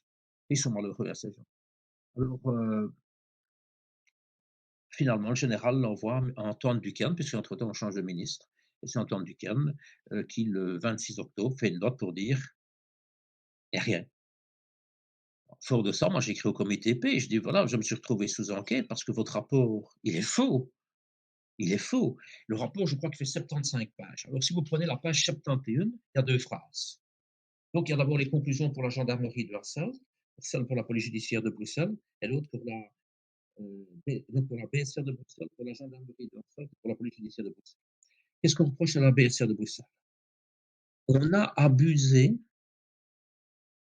heu, on a procé on a procédé à l'audition de témoins. Attends. On a abusé d'un mandat judiciaire pour procéder à l'audition de témoins. En échange d'aveux, des mensonges ont été avancés. Alors, comment est-ce qu'on décrit ça? Est-ce qu'on a eu des aveux? Non. Donc, la deuxième phrase ne tient plus. Mmh. On a abusé d'un mandat judiciaire pour procéder à l'audition de témoins. Est-ce qu'on a entendu des témoins? Non. On a entendu les 2 personnes perquisitionnaires. Est-ce que le mandat de perquisition demandait des ententes? Oui. Oui, c'est en ordre. Vous êtes en ordre Voilà. sur tout, en fait. Donc, ça ne tenait pas la route. Eh oui, c'est clair. Donc, j'ai écrit au comité P pour dire: «Votre rapport, il est faux». Mmh. Ils ne me répondent pas. J'écris à Herman De Croo qui à cette époque-là, donc c'est le père de l'actuel Premier ministre, donc Herman De Croo qui était président de la Chambre, et je lui écris et je lui explique. Il me répond: «Je vais voir ce que je peux faire». Il contacte le comité P m'envoie un fax en 2002 pour me dire: «Vous n'étiez pas concerné». Oh, c'est une blague quand même. Franchement, vous avez été, Au harcelé. mois de septembre, attendez, n'allez pas trop vite. Au mois de septembre 2002, le juge Pignolet envoie une apostille au comité P et au mois de mars 2003, je suis convoqué au comité P et là, on me demande: «Qu'est-ce qui s'est passé dans l'affaire des Rupeau?» Donc ils m'ont emmerdé jusqu'en 2003 avec ça. Mais il faut savoir une chose, c'est que je me suis constitué, Patrick et moi, on s'est constitué partie civile. Monsieur Mmh. Desrupeau a déposé plainte avec constitution de partie civile et c'est le dossier 274 de 97. Bon, il a fait ça via son avocat, Maître Tendal, que je voudrais une fois, je ne vais pas dire remettre à place, mais essayer qu'il se calme un petit peu. Bon, maintenant, je ne le vois plus, je suis content puisque je suis en France, je ne le vois plus se secouer sur les plateaux de télévision, mais je le vois encore le 17 septembre, c'est ce gendarme-là, c'est ce écarté, et ceci, et comment tout le dossier du donc, monsieur Desrupeau, monsieur Maître Tendal, vous qui avez vu le dossier 274-97 comme moi, puisque moi, je me suis constitué partie civile, j'ai eu accès, j'ai acheté les pièces. Alors, vous avez lu ces pièces. Vous avez pu voir que le montage vient de la police judiciaire, puisque la police judiciaire payait, moi j'ai acheté les reçus, parce que c'est 30 francs la page que j'ai payé toutes ces pièces-là, payait des gens, enfin, qui payaient pour témoigner contre monsieur Desrupeau. J'ai des reçus pour 77 000 francs belges, donc un peu moins de 2 000 €. Il y a même là-dedans une demande de 35 000 francs pour un informateur qui demandait 7 nuits à 5 000 francs et que c'est signé par madame Konings du parquet de Bruxelles. Vous le savez bien. Alors aussi, et ça n'a jamais été, je n'en parle pas dans mon livre, mais dans le dossier 274 de 97, il y a des rapports secrets, des rapports confidentiels que je n'ai jamais divulgués, que je ne vais pas le faire ici. Il y a trop de noms cités. Mais vous le savez très bien, ce qu'il y a dans ces rapports. En lisant entre les lignes, monsieur Pignolet, je comprends maintenant pourquoi il nous a dit ça. Je vais y venir. Moi, ce que je souhaite, c'est qu'un jour, ces rapports confidentiels, secrets, qui existent toujours, moi, je les ai achetés, mais j'ai rien chez moi. Je n'ai pas voulu garder une seule pièce chez Mmh moi. mh, mmh. J'ai tout dans la tête, mais c'est dans lieu sûr, hein, je veux le rappeler. C'est chez des notaires, j'ai pris 2 notaires, c'est chez 3 avocats en lieu sûr, tant en Belgique qu'en France et pas dans mon village. Non, j'ai quand même brouillé les pistes parce que je connais un peu tout comme magouille. Bon, c'est aussi dans le ciel, donc là, quand j'irai au paradis peut-être ou en enfer, ben je les aurai rapportés demain. Essayez un petit peu, une fois pour toutes, de rétablir la vérité. Parce que monsieur Di Rupo, il y a quelques semaines, on m'a averti ici en France que j'ai vu l'interview, vous étiez de nouveau là à dire que c'était des anciens gendarmes. Enfin, pourquoi dire que c'est des anciens gendarmes alors que vous avez vu que c'était la police judiciaire qui avait monté tout le dossier? Pourquoi continuer à dire ça? Vous le savez très bien. Quand monsieur Pignolet, le juge Pignolet, nous a interrogés suite aux fausses accusations de Clotaire de Cans, après notre audition le 17 septembre 98, à nos suspects, il nous a dit que selon son enquête, c'était soit pour faire tomber le gouvernement, soit pour changer de ministre, voire, si ce n'était pas monsieur Desrupeau lui-même, qu'il avait monté pour devenir inattaquable. Ça, monsieur Pignolet nous l'a dit. Ce n'est pas tombé dans l'oreille d'un sourd ni d'un fou, parce que le 11 février 99, je lui ai fait une audition le matin, j'en ai refait une à 15 heures avec 17 points, et le point 17, je lui ai fait acter ce qu'il nous avait dit à nos suspects, que c'était peut-être monsieur Desrupeau qui avait monté le dossier pour devenir inattaquable. Ça, les gens ne savent pas. Et je voudrais une fois que tout le monde sache ce qui s'est passé. Alors, ces rapports confidentiels, ben, c'était des réunions préparatoires à cette affaire. Je ne vais pas en dire long, hein, je ne vais pas dire les noms, mais quand on voit, je vais vous dire le nom de l'hôtel. Est-ce que vous voulez que je vous dise le nom de l'hôtel? Bah, ce serait Attends, peut-être bien quand même qu'ils se rendent compte quand même que c'est bien sûr que je veux dire ah que ben, ce n'est souvenez-vous de l'hôtel Windsor, mmh. pareil, après les rapports de la confidentielle, c'est là qu'on préparait l'affaire. La BSR de Bruxelles, du moins de Bad-Sebil, on n'a rien à voir là-dedans. Ou l'équipe de Bad, on n'a rien à voir là-dedans. S'il y en a d'autres qui ont joué, ils ont peut-être joué. Maintenant, oui, vous avez peut-être trouvé 2-3 PV faits par Bill, oui. Parce que quand on vous téléphone et qu'on vous dit, un journaliste vous téléphone d'une chaîne de télévision et vous dit, j'ai ici une personne qui a témoigné contre M. Desrupeau à la police de Namur. Il n'a pas eu de PV. Bon, là, je peux comprendre. Il n'a pas reçu son PV. Ben oui, on n'est pas encore là. Il n'y a pas encore la loi Franchimont. Et il se demande si on l'a pris au sérieux. Il ne sait même pas s'il y a un PV qui a été fait. Quand un journaliste vous téléphone ça, qui téléphone cela, 3 mois après la découverte de Julie et Mélissa, vous ne pouvez pas vous permettre de dire ben, qu'il aille se faire foutre. Donc, moi, les gens qui me sonnaient et qui venaient chez moi et qui me racontaient une chose, encore une fois, si on m'avait raconté: «J'ai été abusé par le pape», mais moi ici je n'ai pas le pouvoir de dire: «Ah moi c'est monsieur Di Rupo que vous parlez alors je ne fais rien». J'ai non, c'est pas vrai.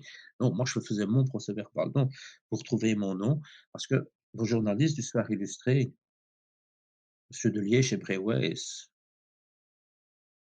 bizarre que dans les rapports confidentiels, un des 2 participait à ces réunions préparatoires et on dit bien qu'ils ont toujours été soutenus.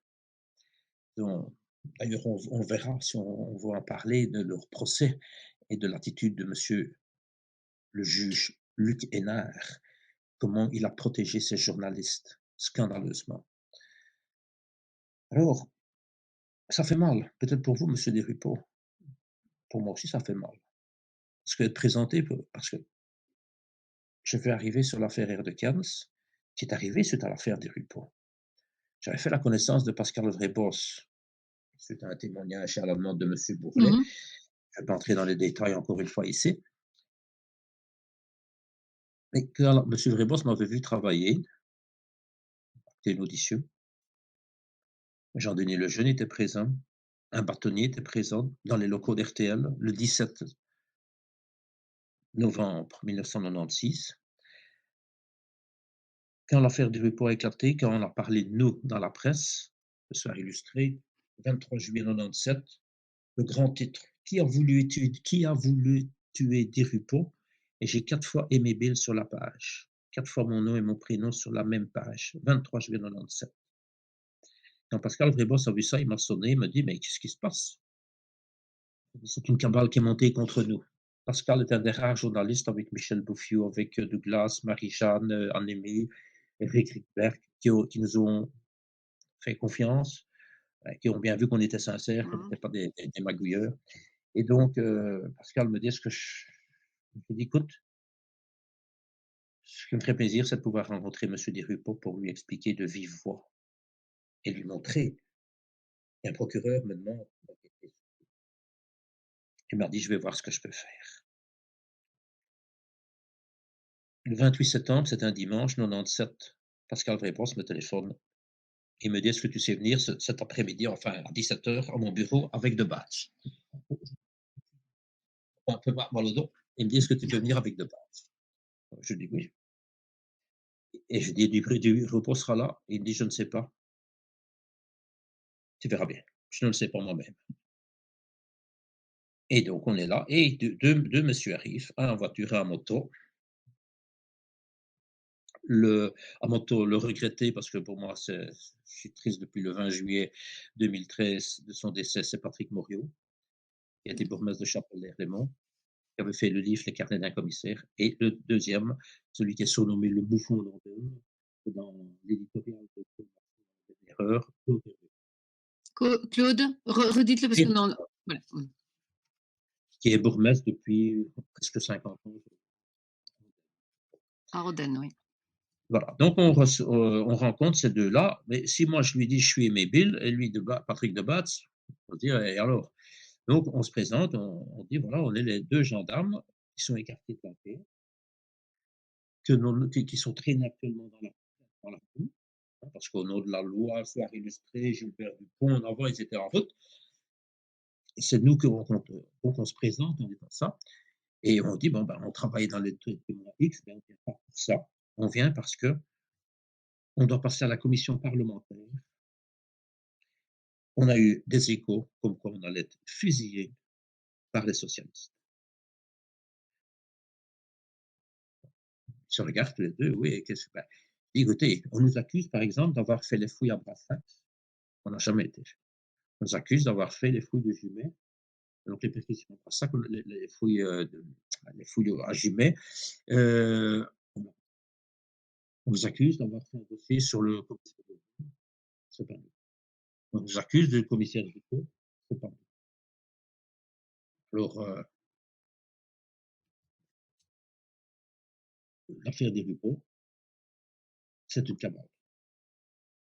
Bon, ça va, on va en parler, je dis: «Ben, monsieur Dupont», l'auteur de 15, dit: «Ben, je parce qu'entre-temps, Morio qui avait fait le livre avait démissionné de la commission et était remplacé par Charles Janssens, le bourgmestre de Soumagne». Et donc, Clotaire de Cairns dit: «Ben, je vais en parler avec Marc Verwilligen pour vous faire passer à la commission». Je dis: «Ça ne sert à rien. On a déjà rencontré son conseiller, il nous a convoqués, on sait qu'on va passer à la commission, on ne sait pas encore la date, mais on le sait. Et c'est surtout pour que vous ne commenciez pas à nous assassiner dès qu'on va arriver. Ça va». On est le 28 septembre, là que le mardi, je crois que c'était un mardi, le 14 octobre, Ah, il y a des commission problèmes de son. Excusez-moi, il y a des problèmes de son, donc essayez, oui, de rester tout près quand même. Réessayez un peu de parler?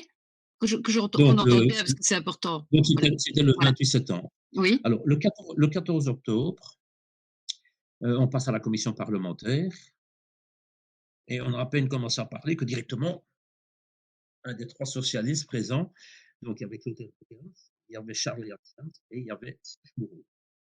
Et Serge Moureau nous dit: «Ah oui, mais vous avez monté un dossier sur moi».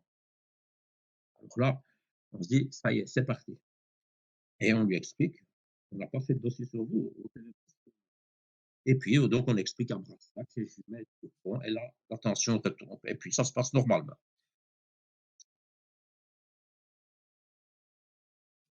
Je ne sais pas si vous avez regardé des émissions de la Oui, commission parce que, parlementaire. oui, il y a un problème de son, oui, ne Voilà. bougez pas trop Je parce qu'il y a tout le il y a on dirait que voilà, oui, je ne sais pas je si s vous avez je remarqué, si vous avez vu la commission parlementaire, quand on voit, les policiers ou les gendarmes quand ils sortent de là, ou d'autres, il y en a qui ne rigolent pas, qui ne sont pas qui s'en vont là comme des voleurs, si on peut dire. Nous ici, on a eu droit à un petit privilège. Clotaire de Cams, avec Charles Janssen sont venus, vous nous avez sidérés. Venez dans mon bureau, on va prendre un verre. Donc on se retrouve, Patrick de Batz, Rudy Oskens et moi, dans le bureau de Clotaire de Kens avec Charlie Janssens. On prend un verre, vous voulez un petit gâteau? Je dis, non, non, non. Il les emballe même pour mon chef, pour ses enfants, pour lui retourner. Et il dit, vous êtes ici chez vous, nous on retourne travailler, et donc vous pouvez regarder la TV. Si je dis, nous on est en route depuis le matin, on rentre chez nous. On est le 14 octobre, fin décembre, on reçoit une petite carte à De Batz, Oskens et Bill, Monsieur Erdekens qui nous présente ses vœux. Bon. Le 1er mars, il y a une émission controverse, c'est un dimanche, et je téléphone à Pascal, enfin à l'émission, je dis est-ce que je peux intervenir en direct. Et on me laisse parler. Et là, il y a Gilbert Dupont qui est sur le plateau, hein, qui nous attaque, qui nous attaque, et je lui demande de se calmer un petit peu. Ouais, mais il va y avoir. Quand on voit même Pascal Vrébos lui, me demander à moi, par téléphone, hein, s'il me pose la question, est-ce que vous avez déjà été entendu par le juge Pignoli? On voit déjà Gilbert Dupont qui fait non. Donc, lui, il sait ce qui se passe dans le dossier. Bon. Marie-Jeanne Van Neswey qui intervient aussi pour lui dire oui, mais vous dites toujours qu'il y a ça et qu'il y a ça, mais il n'y a rien. Bon, ça se passait bien. Et puis tout d'un coup, il y a Roland Planchard, un autre journaliste qui est là. Oui, mais bon, naturellement, journaliste toujours bien informé. Oui, est-ce que M. Bill peut nous parler d'un de ses collègues qui est sorti avec une X? Je ne sais rien dire à ça. Mais, même si je le sais ou que je ne le sais pas, qu'est-ce que vous voulez que je vous raconte? C'est pas parce qu'on va prendre un verre avec quelqu'un ou qu'on est dans son lit ou quoi que ce soit. Moi, je dis, moi, je n'ai pas à m'exprimer. Et d'abord, je n'aurais pas pu le faire, même devant une commission sous serment ou pas. Je n'en sais rien. Je ne sais pas ce mmh qu'il y a. Voilà. Alors, Monsieur Dekens, ah oui, alors Monsieur Bill nous a caché ça à la commission. Bon, le jour même, moi, j'écris à Dekens qui me répondra par après, quelques jours après, pour me dire ah bon, je prends bonne note que vous ne nous avez rien caché. J'écris aussi à Mark Verwilligen qui dit il n'y a rien à vous reprocher dans cette affaire-là. Bon. Puis il y a la fameuse émission Au nom de la loi qui s'amuse à discréditer X1 et nos enquêtes. Et là, donc le rapport de la commission parlementaire sort aussi le 16 février, donc il est approuvé, mais quelques jours après, on apprend que M. Erdekans n'est pas d'accord avec ce rapport, parce qu'entre les pages 150 et 160, c'est réservé à l'antenne de château. Et là, on dit que le commandant du terme a pris des initiatives qui ne lui appartenaient pas, que le juge, ben, on voit bien que la commission n'a pas apprécié l'attitude ni du juge ni du commandant du terme. Par contre, sur nous, il n'y a rien. Donc, suite aux émissions Au nom de la loi, M. Erdekans est sur un plateau de télévision et le gendarme Philippe Pourbet le rencontre, lui écrit et il le rencontre. Attention, ce que je raconte ici, je vais l'apprendre seulement au mois de décembre quand j'aurai accès au dossier. Et il rencontre donc Claude Erdekans et Claude Erdekans lui dit qu'il a rencontré les gendarmes de Batz et Bill et qu'ils sont venus avec les dossiers X, les PV, les auditions de témoins X, enfin, je ne sais pas tout ce qu'il lui raconte. Monsieur Pourbet, qui est officier de police judiciaire, hein, parce que quand on est chef, on est officier de police judiciaire, pas dans ce grade-là, doit faire un PV de ça, mh. puisqu'on lui dénonce un délit, il ne fait rien. Monsieur Erdekans, qui est quand même avocat, député, chef de la police, comment ça se fait que quand on est passé à la commission, il n'a pas dit que ces deux gendarmes-là avaient violé le secret chez Pascal Vrébos? Comment ça se fait qu'il écrit, il offre un verre à deux suspects, comment ça se fait qu'il écrit au Nouvel An à des suspects? Le gendarme Pourbet ne fait pas de PV, il en parle à Madame Sommers. Moi, je vous dis, on se retrouve vraiment dans un cercle, moi Très j'hésite restreint, entre une association de c'est malfaiteurs ça. ou une coalition de fonctionnaires ou les 2, hein, parce que moi j'ai pas de nom à qualifier ces gens-là. Et donc madame Sommers, bon, moi quand je fais une audition, je fais signer les gens. Ce qui me semble Monsieur va logique. Monsieur Van Espen, lui, il a fait l'audition d'une gendarmette sans l'entendre. Il a fait un PV de compte rendu d'une audition qu'elle n'a pas signé, donc il pouvait marquer ce qu'il voulait, voilà. Madame Sommers, elle fait mieux, elle fait une audition téléphonique de monsieur Heer de Cairns le 29 juillet. Et elle fait un PV de ça, elle lui dit déjà qu'elle va le mettre à l'instruction chez le juge Pignolet. Je ne sais pas, si déjà pour un fait de violation de secret professionnel, est-ce que c'est nécessaire de le mettre à l'instruction? Est-ce que c'est nécessaire, parce qu'il y a des faits bien plus graves qu'on ne met pas à l'instruction, on en a vécu assez, et est-ce que c'est nécessaire de dire ça à quelqu'un qui vous téléphone? Et monsieur Erdogan lui dit que jamais, même s'ils sont identifiés, il ne dira qui était le journaliste, ni qui était le député qui assiste à la réunion, et que même s'ils sont identifiés, ils vont nier, en se disant, moi, pauvre député, on va me croire. Et il dit même que si le juge a besoin, ben, qu'il ira confirmer son audition. Madame Sommer, dans son PV, si elle me regarde, si Pignolet me regarde, si Erdekans me regarde, il y a quand même quelque chose qui ne va pas. Madame Sommers, dans son PV, elle met que M. Erdekans lui a dit le lendemain, son ami parlementaire distribuait à qui le voulait les auditions des témoins X. C'est grave, parce que alors son ami parlementaire, c'est un receleur, si on peut dire. Bon. Monsieur Pignolet est en congé, il rentre de vacances où on attend son rôle de garde, et directement, le 8 ou le 9 septembre, on lui donne le dossier qui porte le numéro 174 de 98. Et donc, le voilà, notre grand Jacques Pignolet, ancien auditeur militaire, en possession d'un deuxième dossier à charge de Bratz et Bill pour violation du secret professionnel. Bon, alors, comment identifier les deux qui ont été avec Erdekans, puisqu'il ne veut pas le dire? Enfin, excusez-moi l'expression, mais entre faux culs, on s'arrange bien. Et bon, tu ne dis pas que je t'ai dit le nom, mais enfin, voilà déjà le nom. Bon. Et donc, on confie, le juge Pignolet appelle le sommet de la BSR, le colonel Brabant. Donc, il faut au moins un grade de lieutenant-colonel pour faire ça. Et donc, pour identifier le journaliste. Et, c'est vite identifié. Alors, Jacques Pignolet, ben, il entend Courbet, ben, qui lui raconte ce qu'il a entendu d'Air de Cairns. Il appelle Air de Cairns, puis il interroge Pascal Vrébos, identifié. Claude Air de Cairns, il confirme, il lit le PV de Madame Sommers, il confirme. Il confirme, il le confirme, j'insiste, il le confirme, vous entendez bien. Et quand on lit sa déclaration, dans les jours, voire les semaines qui ont suivi, des parlementaires disposaient des auditions des témoins X. Donc ce n'est plus le lendemain son ami parlementaire. Donc vous êtes un juge d'instruction honnête. Vous mettez les deux personnes l'un en face de l'autre. Vous dites d'abord à Erdogan, tiens, vous avez dit ça, et maintenant vous dites ça. Et s'il faut, ben vous faites monter ou vous descendre d'un étage Madame Sommers et vous lui dites, il y a quelque chose qui ne va pas dans votre PV. Ces gens sont tellement complotistes, c'est un complot contre nous. Je n'ai pas peur de le dire, c'est les mots, hein. Je m'en fous, ils peuvent m'attaquer en justice. Les documents sont là.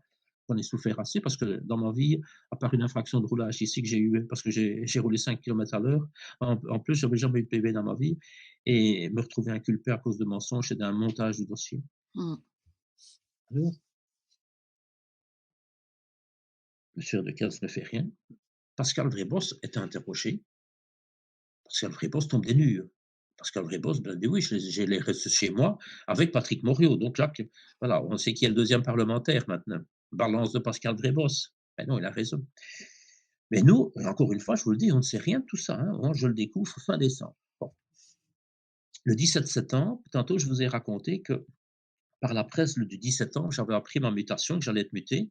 Donc le 17 septembre 98, on me mute, on m'annonce ma mutation. Et donc Patrick vient avec moi et après, ben, Patrick est convoqué chez le juge Pignolet. Et comme on est 2 manipulateurs, 2 allez, 2 immenses truands ensemble, ben, on est tout le temps ensemble et donc on va au palais de justice ensemble et moi j'entends dans le couloir et Patrick rentre. Dans notre tête, ben, c'est pour le dossier du le faux PV du terme, hein, bon, on savait pas et donc Pignolet dit à Debat: «Tiens, est-ce que vous avez déjà rencontré Erdekans?» Il dit: «Bah oui, à la commission parlementaire et dans son bureau et puis alors chez Vreboss». Enfin, je sais pas, Oui, il remonte ses lunettes, il et remonte. Pignolet qui dit: «Vous avouez?» qui dit. Patrick dit: «Mais avouez quoi?»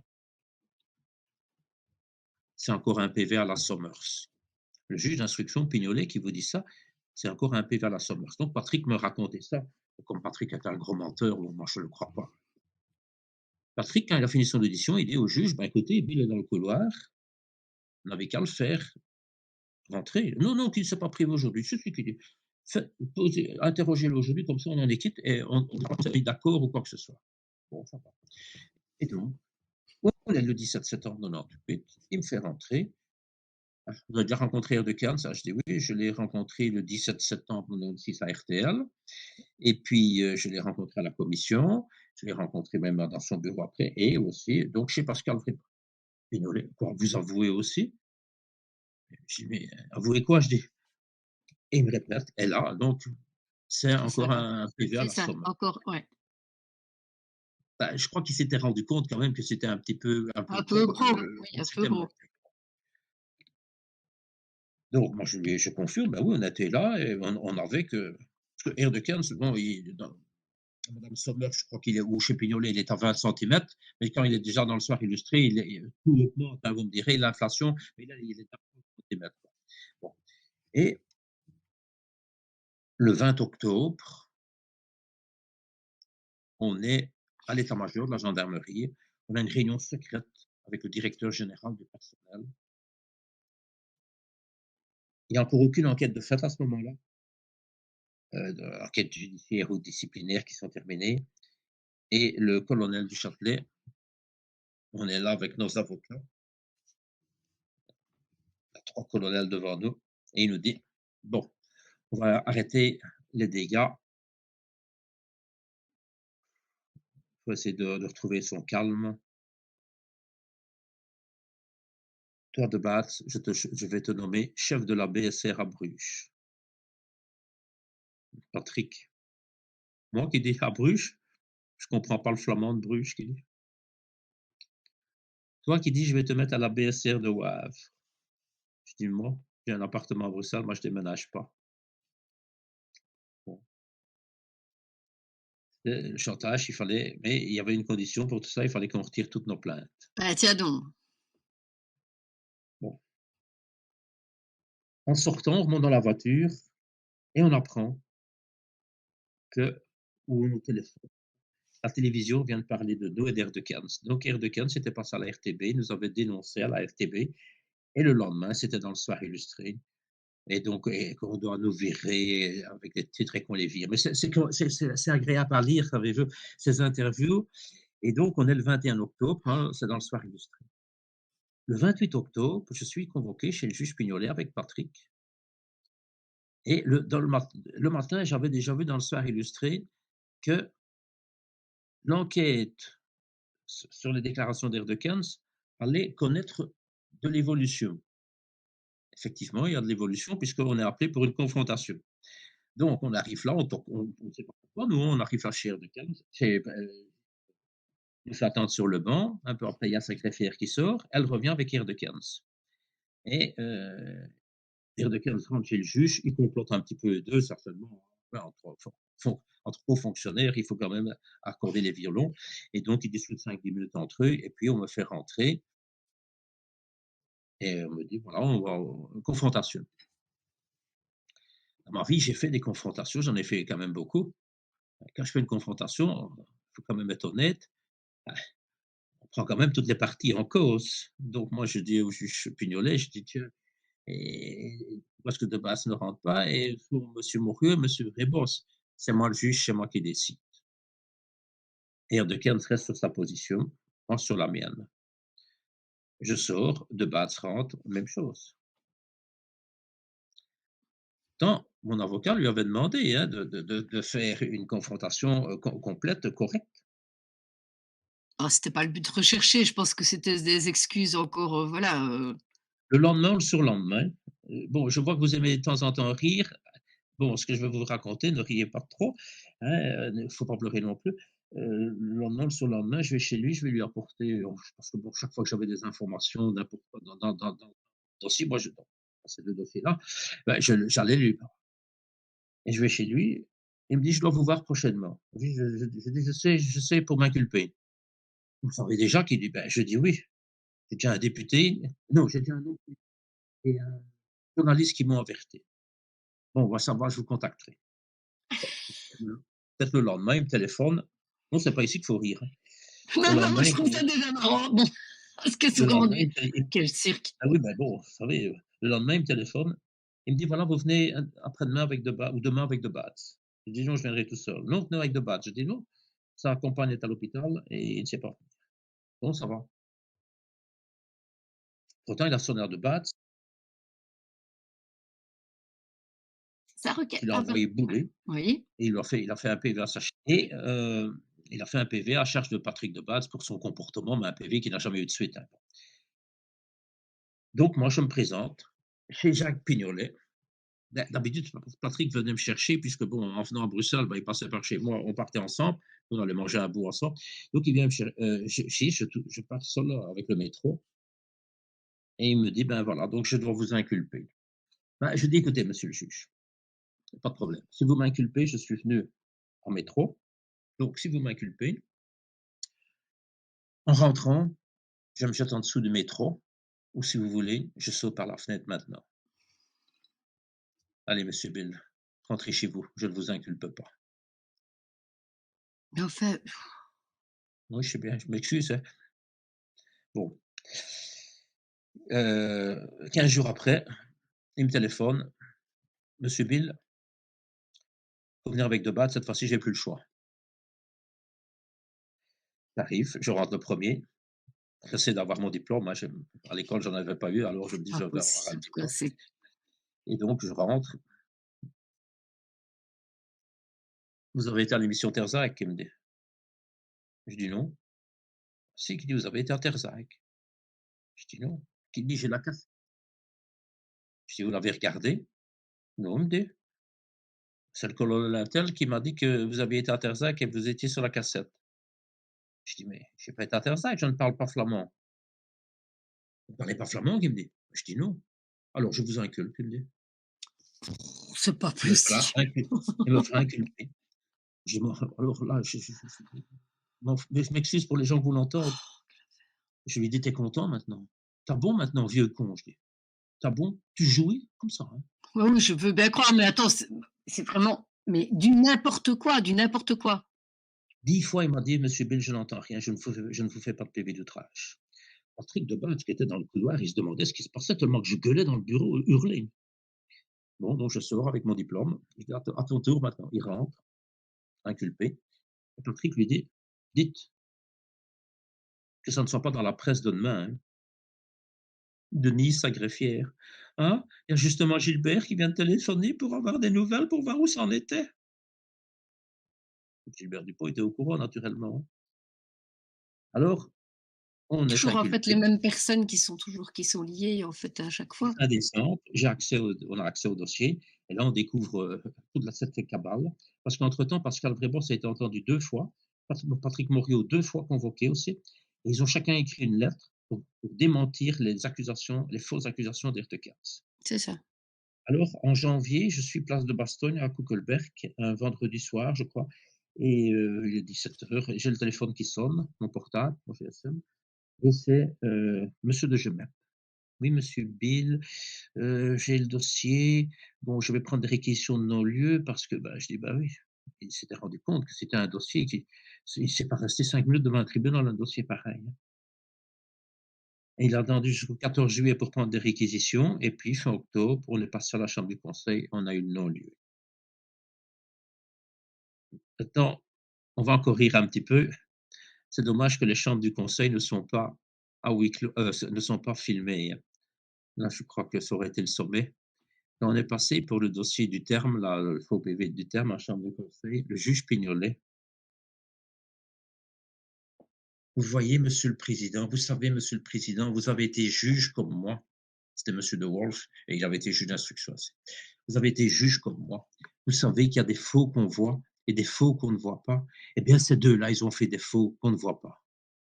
Oh mais non, c'est pas vrai, c'est pas Oui, possible. oui, mais cette chambre du conseil, ça, c'était le 7 décembre parce qu'entre-temps, suite au faux PV du terme, le le parquet a pris donc des réquisitions de non-lieu. Mais ils ont eu des réquis le juge Pignolet avait d'abord fait on a eu accès au dossier en juillet 98. Puis en décembre 98, on a redemandé accès et là, il nous l'a refusé en mettant qu'on n'était pas impliqué dans son dossier. Le 18 décembre, il fait une ordonnance pour dire qu'on n'a pas accès. Mais il fait un faux en écriture. Moi, j'ai montré ça à monsieur Bourlet et un jour à Bruxelles, je lui ai montré, il m'a dit: «Mais ça, c'est un faux en écriture». Parce qu'entre-temps, il avait 2 réquisitions, 2 réquisitoires, des réquisitions complémentaires à charge de Debat-Sébil parce qu'ils avaient passé à la télévision, à Controverse et je ne sais pas, Perzac et tout le bazar. Donc il avait pris des réquisitions complémentaires. Mmh mh. Donc le réquisitoire de non-lieu est à charge de A ou un X, B Debat, C Bill. Ou l'inverse, est-ce que c'est A Debat, c'est enfin bon, il y a trois mises en cause. Il y a X, il y a Debat, c'est Bill. Debat, c'est Bill pour avoir parlé à la télévision, mais il n'y a pas d'infraction. X Ça pour c'est avoir fait, pour avoir rédigé 7 faux PV. Donc, imaginez un gendarme qui s'appelle X qui fait rédige des PV. Et la magistrate, elle met le numéro des PV. Elle met le numéro des PV. Ce sont 7 PV que j'ai rédigés. Donc, il y a 7 faux PV, elle met le numéro.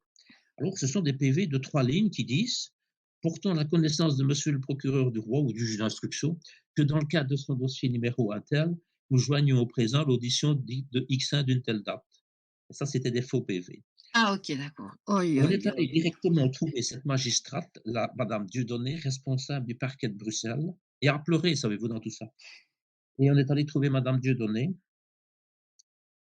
toc toc, sans rendez-vous. Hein? Ah, pourquoi? De Batseville. Ah, je dis: «C'est quoi ça, votre réquisitoire de non-lieu? C'est quoi ces 7 faux PV?» «J'étais obligé, monsieur, je n'avais pas le choix. J'étais Moi, obligée. moi qui ne sais pas me taire, tu n'es qu'une vieille charogne», que je lui dis. Moi, petit gendarme, à la responsable de la discipline du parquet, Bah oui, mais à un tu moment n'es qu'une vieille donné, charogne. c'est pas possible. Je rentre chez moi et je lui fais un fax. Suite à l'aimable entretien de ce jour, veuillez nous confirmer. Et directement, elle m'a écrit un courrier tout gentil en me disant: «Je vous confirme qu'il n'y a jamais eu d'instruction à votre charge, en écriture, ni à charge de monsieur de Batz». Je sais pas comment c'est un film, mais bon, vous comprenez, c'est une Et histoire, ça c'est et dans la longueur, donc au final, ça a duré alors, attendez. Donc, elle fait un réquisitoire de non-lieu. Bon, le 7 décembre, Patrick et moi, on se présente à la chambre du conseil. Un avocat, il faut payer, hein, ça coûte cher, hein. Chambre du conseil, vous avez le ministère public, une représentante du parquet, et vous avez le juge d'instruction, et vous avez le président de la chambre du conseil. mmh mh. Donc, hormis les conneries du juge Pignolet que je viens de vous raconter, la magistrate, elle dit: «Ah, monsieur le président, on ne sait pas prendre de décision aujourd'hui parce qu'il y a éventuellement une nouvelle pièce qui serait arrivée hier». C'est pas vrai. Si. Bon, bon, ben, le président, il dit: «Ben voilà, c'est remis au 16 décembre». Le 15 décembre, en soirée, il y a un magistrat, c'est plus la magistrate, maintenant c'est un magistrat, monsieur Fabry, téléphone à notre avocat pour dire: «Pour Bill, il y aura rien, mais je vais prendre des réquisitions de renvoi contre de Batz pour violation de secret professionnel parce qu'il a dit telle phrase». Nous, on les avertit, on commence toute la nuit à chercher, visionner, tout. Mais ce que Et Patrick ouais, avait dit, ça avait déjà été dit des mois avant dans la presse. Bon, donc 16 décembre, on passe à la chambre du conseil. Donc le con, parce que bon, je m'excuse, j'ai pas de mots pour ces gens-là, hein. Ils peuvent me foutre des PV d'outrage à magistrat, je m'en fous. Ce magistrat donc dit: «Oui, voilà, donc monsieur de Batz a dit ça». Ben, l'avocat essaie de plaider, donc le président lui dit: «Ben, faites des réquisitions». On passe les fêtes, l'avocat, il prépare des réquisitions et c'est reporté au 13 janvier.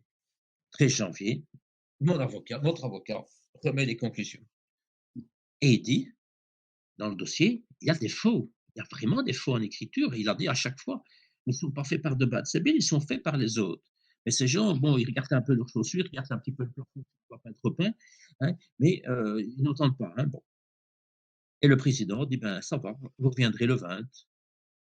Et le 20, la quatrième fois, donc 4 fois l'avocat aux chambres du conseil. Et là, quand on passe la porte, je vois encore la tête du président, ben oui, c'est non-lieu, hein. Et là, on était libérés.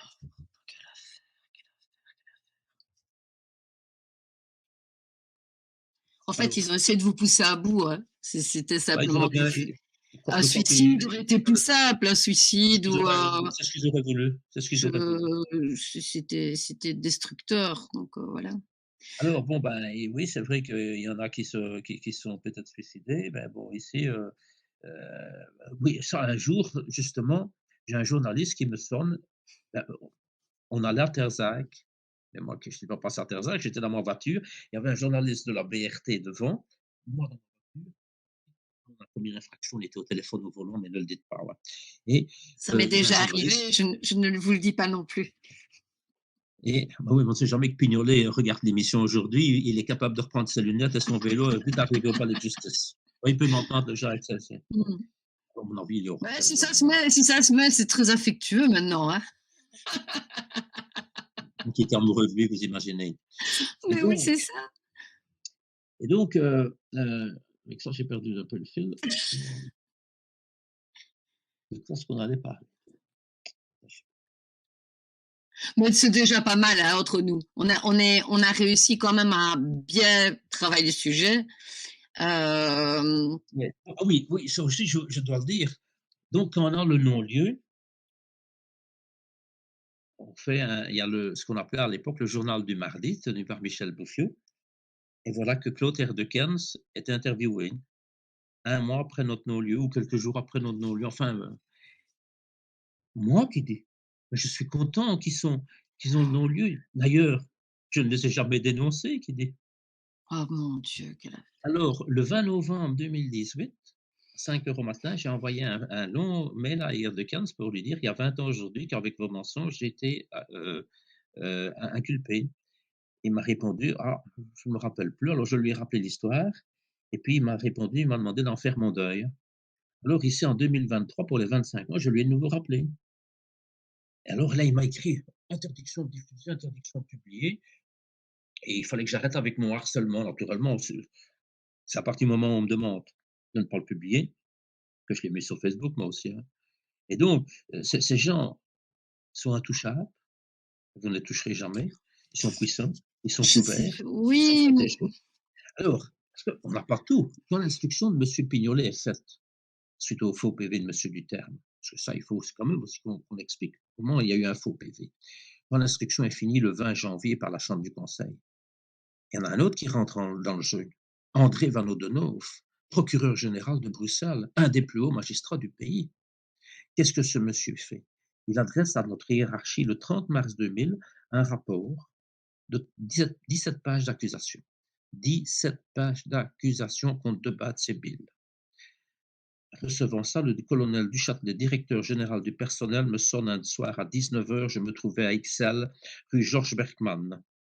J'étais dans ma voiture. Je me vois encore quand il me téléphone. Il me dit cette fois-ci, cette rue ou avenue Georges Bergmann, c'est pas loin de l'avenue Franklin Roosevelt, cette fois-ci vous êtes mort. J'ai le rapport du procureur général pour vous, c'est fini. Je lui dis, ben, on verra bien. 3, 4 mois après, le même colonel du Châtelet m'écrivait en français à moi et en flamand à De Bads pour dire, il n'y a rien. Donc le rapport du procureur général était complètement faux, faux et archi faux. Parce que quand j'ai demandé la remise à l'instruction le 30 décembre, je demandais donc de mettre sous surveillance une dame, comme j'ai raconté. Et le procureur général, il écrit dans son rapport que M. Bill n'est pas crédible parce qu'il demande de mettre quelqu'un sous surveillance et il ne connaissait pas le numéro, il l'a seulement connu au mois d'avril. Alors les officiers qui ont fait l'enquête, ben, ils ont vu que sur nous après, ils ont quand même vu dans mon PV à la page 3, à la troisième ligne, il y avait le numéro du numéro de téléphone. Le procureur général, par exemple, il écrit que les gendarmes, donc les enquêteurs, ben, on sait ce qui c'est puisque c'était de Bad-Sébil qui sont ici, ont entendu Monsieur Vein, je ne vais pas mettre son nom ici, et ils n'ont pas fait de procès verbal. Imaginez, du Châtelet, dans tous ses états, lui, colonel juriste, grand patron du personnel de la gendarmerie, deux gendarmes qui ont fait une audition sans faire de PV. Oh, je comprends qu'on est mort. Seulement, à la page suivante, il est mis, les enquêteurs ont fait l'audition de Monsieur V, ils n'ont, semble-t-il, pas fait de PV. Donc, il n'y a pas, mais non semble-t-il pas. Et Mmh. il dit, voir annexe, je crois que c'est 14. Quand on va à l'annexe 14, ben, il n'y a rien. Mais il dit, ils n'ont pas fait de PV, mais ils ont fait un rapport confidentiel, voir annexe 14. Et je crois que finalement, c'est l'annexe 13. Et il y a le rapport confidentiel. Je crois que c'est à la page 3, à la ligne numéro 40, qui a le numéro du PV. La personne n'a pas fait de PV. Donc, tout était monté comme ça. Bah, en Sans, espérant peut-être que ce ne soit pas lui? C'est quoi le but, en fait? C'est d'impressionner, bah, nous abattre, nous pousser au suicide, ah oui, mais ça, c'est nous, sûr. Ça je nous, mais ça oui. Vous arrêter dégoûter, les enquêtes, vous ne arrêter les cessez enquêtes. votre argent le maximum pour que vous épuisiez. Je pense que c'est que ça, oui. Parce que Arrêter alors les enquêtes. oui, mais dans la longueur, ça a duré combien de temps toute cette enquête? Alors, 5 ans? donc, ben, moi, en ce qui me concerne, ben, moi, j'ai fini en 2003 avec le comité P, hein, pour Dirupo. Mais Oui. à l'époque, on allait un petit peu à gauche et à droite parce qu'on essayait de comprendre, on essayait de savoir ce qui se passait partout où on nous disait, ben, venez, on y allait. Et un Mmh. soir, on s'est retrouvé à Uccle, dans une maison qui était quand même assez surveillée par la sûreté de l'État, paraît-il. Et on s'est retrouvé là avec des parents, des journalistes, psy, Patrick Morio, et un fou, un gendarme. Un qui a été mettre 7 ans devant l'état-major, c'est Marc Toussaint, parce qu'il a eu des Mmh. problèmes. Et ce gendarme, Marc Toussaint, qui était content qu'il m'a écrit, faux cul, qui était content que j'avais fait un livre, a eu des problèmes par après. Parce que ce soir-là, Patrick et moi, on était les mains dans les poches. Mais lui, il distribuait des PV. Et quand il a eu des problèmes, il nous a dit que ce soir-là, on avait comploté contre le roi. Contre le roi. Alors, soir illustré, naturellement. Et un beau jour, on me téléphone, c'est monsieur Pierre Colson de la police judiciaire qui s'est occupé d'un des premiers flics dans l'affaire Loubna Ben Aïssa et il me dit: «Il faudrait venir un tel jour à 17 heures dans mon bureau». Je dis: «Pourquoi?» «Oh, tu verras, c'est pas grave». Je dis: «Non, je voudrais savoir parce que bon, moi ça». «Non, non». Je dis: «C'est pas de suite aux déclarations de Toussaint». «Ben oui», tu dis: «Mais bon, il y en a pour 10 minutes». Ça va. Je rentre, je me mets à mon ordinateur, je prépare ma brève audition. 117 pages. Ah oui! Donc ce jour-là, je me présente, je toque à sa porte à 5 heures, je le vois encore affaler au téléphone et il me fait 5 minutes. Téléphoner peut-être à sa femme pour dire qu'il serait 5 minutes en retard. Il me fait rentrer, carte d'identité. Je dis: «Voilà, ma disquette, c'est mon audition». Je commence à lire: «Et vous avez des preuves de tout ça?» Je dis: «Oui, c'est après, ça c'est les annexes». 8 heures, il doit téléphoner à sa femme, lui qui avait dit qu'il serait 10 minutes en retard, il téléphone à sa femme à 8 heures, ah, toujours au bureau. 10 heures, il téléphone à sa femme, c'est toujours: «Bon écoute», il dit: «Moi je vais imprimer, tu viendras signer demain». Je dis: «Je sors pas d'ici tant que je n'ai pas ma déclaration signée parce que demain je l'envoie à monsieur Bourléché». Donc je suis sorti à minuit, je lui ai posé une question, je lui ai dit: «Est-ce que de Baz va être entendu?» «Oui, bien sûr». Ça va, donc il viendra avec la même déclaration que moi, hein? Oui. Et vous faites passer le message, je dis à tous ces connards là au-dessus, magistrats, flics, n'importe quoi, que chaque fois qu'on va nous emmerder, on viendra avec cette audition-là. Résultat, de base, ça n'a pas été entendu, je n'ai plus jamais été entendu. Je n'ai plus jamais été emmerdé. Là-dedans, je mettais en cause nominativement, pour faux usage de faux, divulgation du secret professionnel, recel, monsieur le procureur général un tel, monsieur le procureur un tel, le substitut un tel, le colonel un tel, le major un tel. Enfin, je les citais tous, et y compris les journalistes qui avaient scellé des documents que nous ne pouvions pas avoir. Et donc nous avons fait des procédures judiciaires, ça aussi les gens doivent savoir. On a fait des procédures judiciaires contre Philippe Brewès et Jean-Frédéric de Liège du Soir illustré avec tous leurs articles crapuleux. Les articles crapuleux. Moi, pour celui avec des repos, en première instance, je gagnais, j'avais, le tribunal m'accordait 500 000 francs. Pour l'équipe, avec tous leurs articles, Patrick obtenait 990 000 francs et les quatre autres, donc les autres écartés, on obtenait 297 000 francs. Et les juges avaient constaté que c'était vraiment exagéré leurs articles. Les journalistes ont fait appel.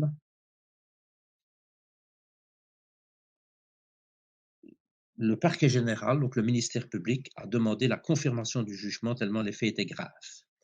Et nous avons un brillant socialiste qui n'a pas peur de le clamer sur les plateaux de télévision, qui s'appelle Luc Hénard, qui est maintenant, paraît-il, sur les listes, qui a attendu 6 ans pour rendre un jugement.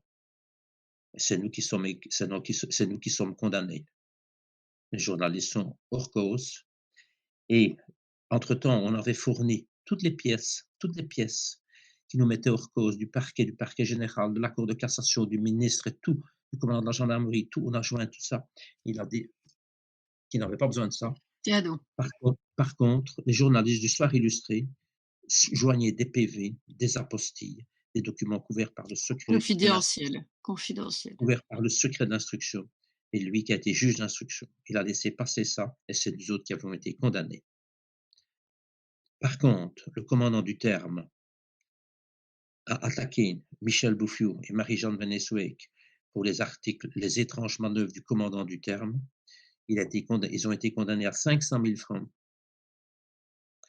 Ils ont fait appel et ils ont dû payer les 500 000 en appel. Parce que, encore une fois, monsieur du terme a trompé le tribunal. Maintenant, je vais vous parler de son faux procès-verbal et après, si vous voulez, on arrêtera. Mais on doit savoir comment tout ça est arrivé. Mmh.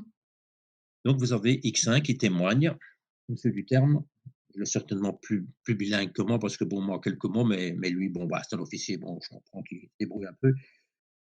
Je me demande si ce n'est pas à cause de ça qu'il n'a pas devenu major, parce qu'apparemment, le flamand comme une vache espagnole, comme on dit, mais bon. Et il s'est mis à relire les auditions de X1, bon, au crayon, avec des annotations au crayon. Puis, il a chargé une équipe de relire. Donc, lui, il s'est dévolu, il s'est mis juge d'instruction, parce qu'on dit toujours que c'est le juge Van Espen qui l'a demandé, mais le juge Van Espen nous a fait plus de 250 apostilles. Chaque fois que le juge Van Espen avait besoin de quelque chose, même pour des articles de presse, il faisait non. Alors, si c'est pour demander une relecture, c'est pas le juge Van Espen qui l'a demandé. Donc, c'est monsieur Duterme qui a demandé de faire une relecture. Et donc, mes chers collègues de l'antenne ont fait un rapport de relecture. 2 juillet, 1997, qui porte le rapport, qui porte le numéro antenne 256. Là-dedans, ce sont déjà 3 signataires francophones.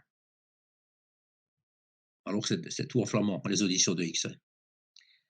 Ce sont des signataires francophones. Et X1, je l'ai dit tantôt, elle a été entendue 17 fois, dont 7 fois dans le dossier de la Champignonnière. Ce rapport porte sur la première, la deuxième et la 7e audition de X1 pour la Champignonnière. Donc les 4 autres, on ne les prend même pas. Alors, lors des auditions de X1, un jour, on est le 13 novembre 1996, Patrick de Batz lui dit: «Bon, maintenant, voilà des photos. Tu nous parles de la Champignonnière, tu parles d'une Christine, eh ben, montre-nous un peu qui est Christine. Montrez-nous», je ne sais pas comment il s'appelait. Et elle ne veut pas. Et Patrick insiste: «Si, montre-nous». «Non». Et puis elle dit: «Oh, celle-là, c'est la photo qu'on appelle P10», parce qu'on avait bien un numéro sur les photos. Et c'est qui P10? Patrick et son collègue Philippe Huppé se rendent compte que ce n'est pas Christine. On ne sait pas qui c'est. Je ne sais même pas d'où viennent les photos. Je crois qu'ils ont été dans la région de Gand. Ça fait que finalement, ben, donc Philippe Huppé fait un procès verbal pour dire qu'on lui a montré les photos, qu'elle a désigné P10, mais qu'ils vont faire des recherches. Et le 6 décembre, Philippe Huppé fait un procès verbal pour dire que la photo P10, c'est une certaine Annick Dill. Mais le procès-verbal du 13 novembre, il est fait dans le cadre du dossier du juge Langlois. Le subséquent, le 6 décembre, ben, il faut le faire pour le juge Langlois. Le 2 décembre, on crée l'antenne. Qui décide de devenir facteur? Il avait déjà le grade d'officier. Qui décide de devenir facteur? Monsieur Duterme. Donc le 10 décembre, c'est lui qui décide d'aller porter maintenant les PV lui-même. Donc le 10 décembre, il va porter les PV à Neuchâteau, dont le PV du 6 décembre. Mmh. Monsieur Langlois l'enregistre le 16 décembre sur le numéro 142. Je suis Mmh. pressé, hein, bon, excuse, hein. Non, j'en reviens pas moi, je reviens pas de votre mémoire, mais c'est Ah bon? tellement Je peux tellement vous grave comme donner histoire. je Ah peux non, vous non, donner des non, non, moi fragments. chacun des dons différents, donc moi ce serait pas possible. Et quand, dans leur rapport de relecture du 2 juillet, ils expliquent qu'il y a eu une photo qui a été présentée et que ce n'est pas qu'il n'y a pas de suite. On est le 2 juillet. Et si c'était le juge Van Espen qui avait demandé ça, ils auraient fait un procès-verbal. Non, ils font un rapport de relecture à l'attention du commandant Duterme. Bon, apparemment Duterme leur aurait demandé de faire un PV, chose qu'ils auraient refusée. Ça en dit déjà long. Monsieur Duterme envoie ce rapport au juge Van Espen. Le 11 juillet, le juge Langlois vient et il demande de relire tous les dossiers, mais pas par les mêmes. Donc, on change d'équipe. Donc, toi, tu relis celui-là, mais toi, tu. Voilà. Mais il ne demande pas de virer des gendarmes. Duterme, lui, il se sert de ça pour nous virer. 55 jours après ce rapport, on est le 26 août, il a quand même tous les pouvoirs de vérifier s'il y a une suite. Il a accès au registre, il a accès à la synthèse et tout. Il ne demande rien à personne. Il est seul comme un grand. Il fait un procès-verbal à charge de Patrick Debatz pour faux en écriture en disant qu'il y a eu un PV fait le 13 novembre et qu'il n'y a pas eu de suite à ce PV. Non, il ne dit même pas le 13 novembre, il ne donne même pas le numéro. Il donne juste la photopédiste, donc au juge d'un téléphone. Il ne dit pas qu'il y a eu une suite, qu'il a portée lui-même, hein. Le dossier arrive au parquet de Bruxelles et là, il n'est plus à charge de Patrick Debatz, ils le mettent à charge de X. Charge de X pour faux en écriture. Duterme est appelé chez le juge Pignolet. À la première page, on peut lire qu'il confirme son PV. Et à la deuxième page, il dit: je vous suggère quand même de demander une copie du PV 117 887, qui est un faux numéro, parce que le vrai PV, c'est le 117 487. Donc, il donne 400 numéros encore en erreur. Si c'était un type honnête, d'abord, il aurait fait un PV subséquent au sien, ou au moins il aurait apporté une copie au juge.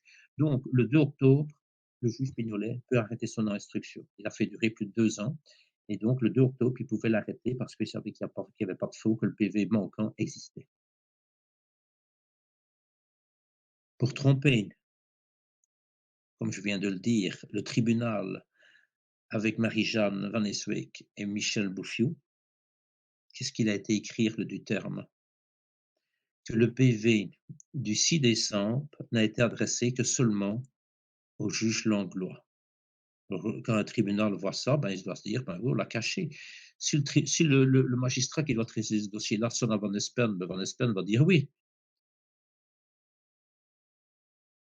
Attention, M. Van Espen, il est saisi quand? Le 27 janvier, donc le 6 décembre. On ne sait pas lui transmettre un PV. On Mmh. sait le transmettre au juge Langlois.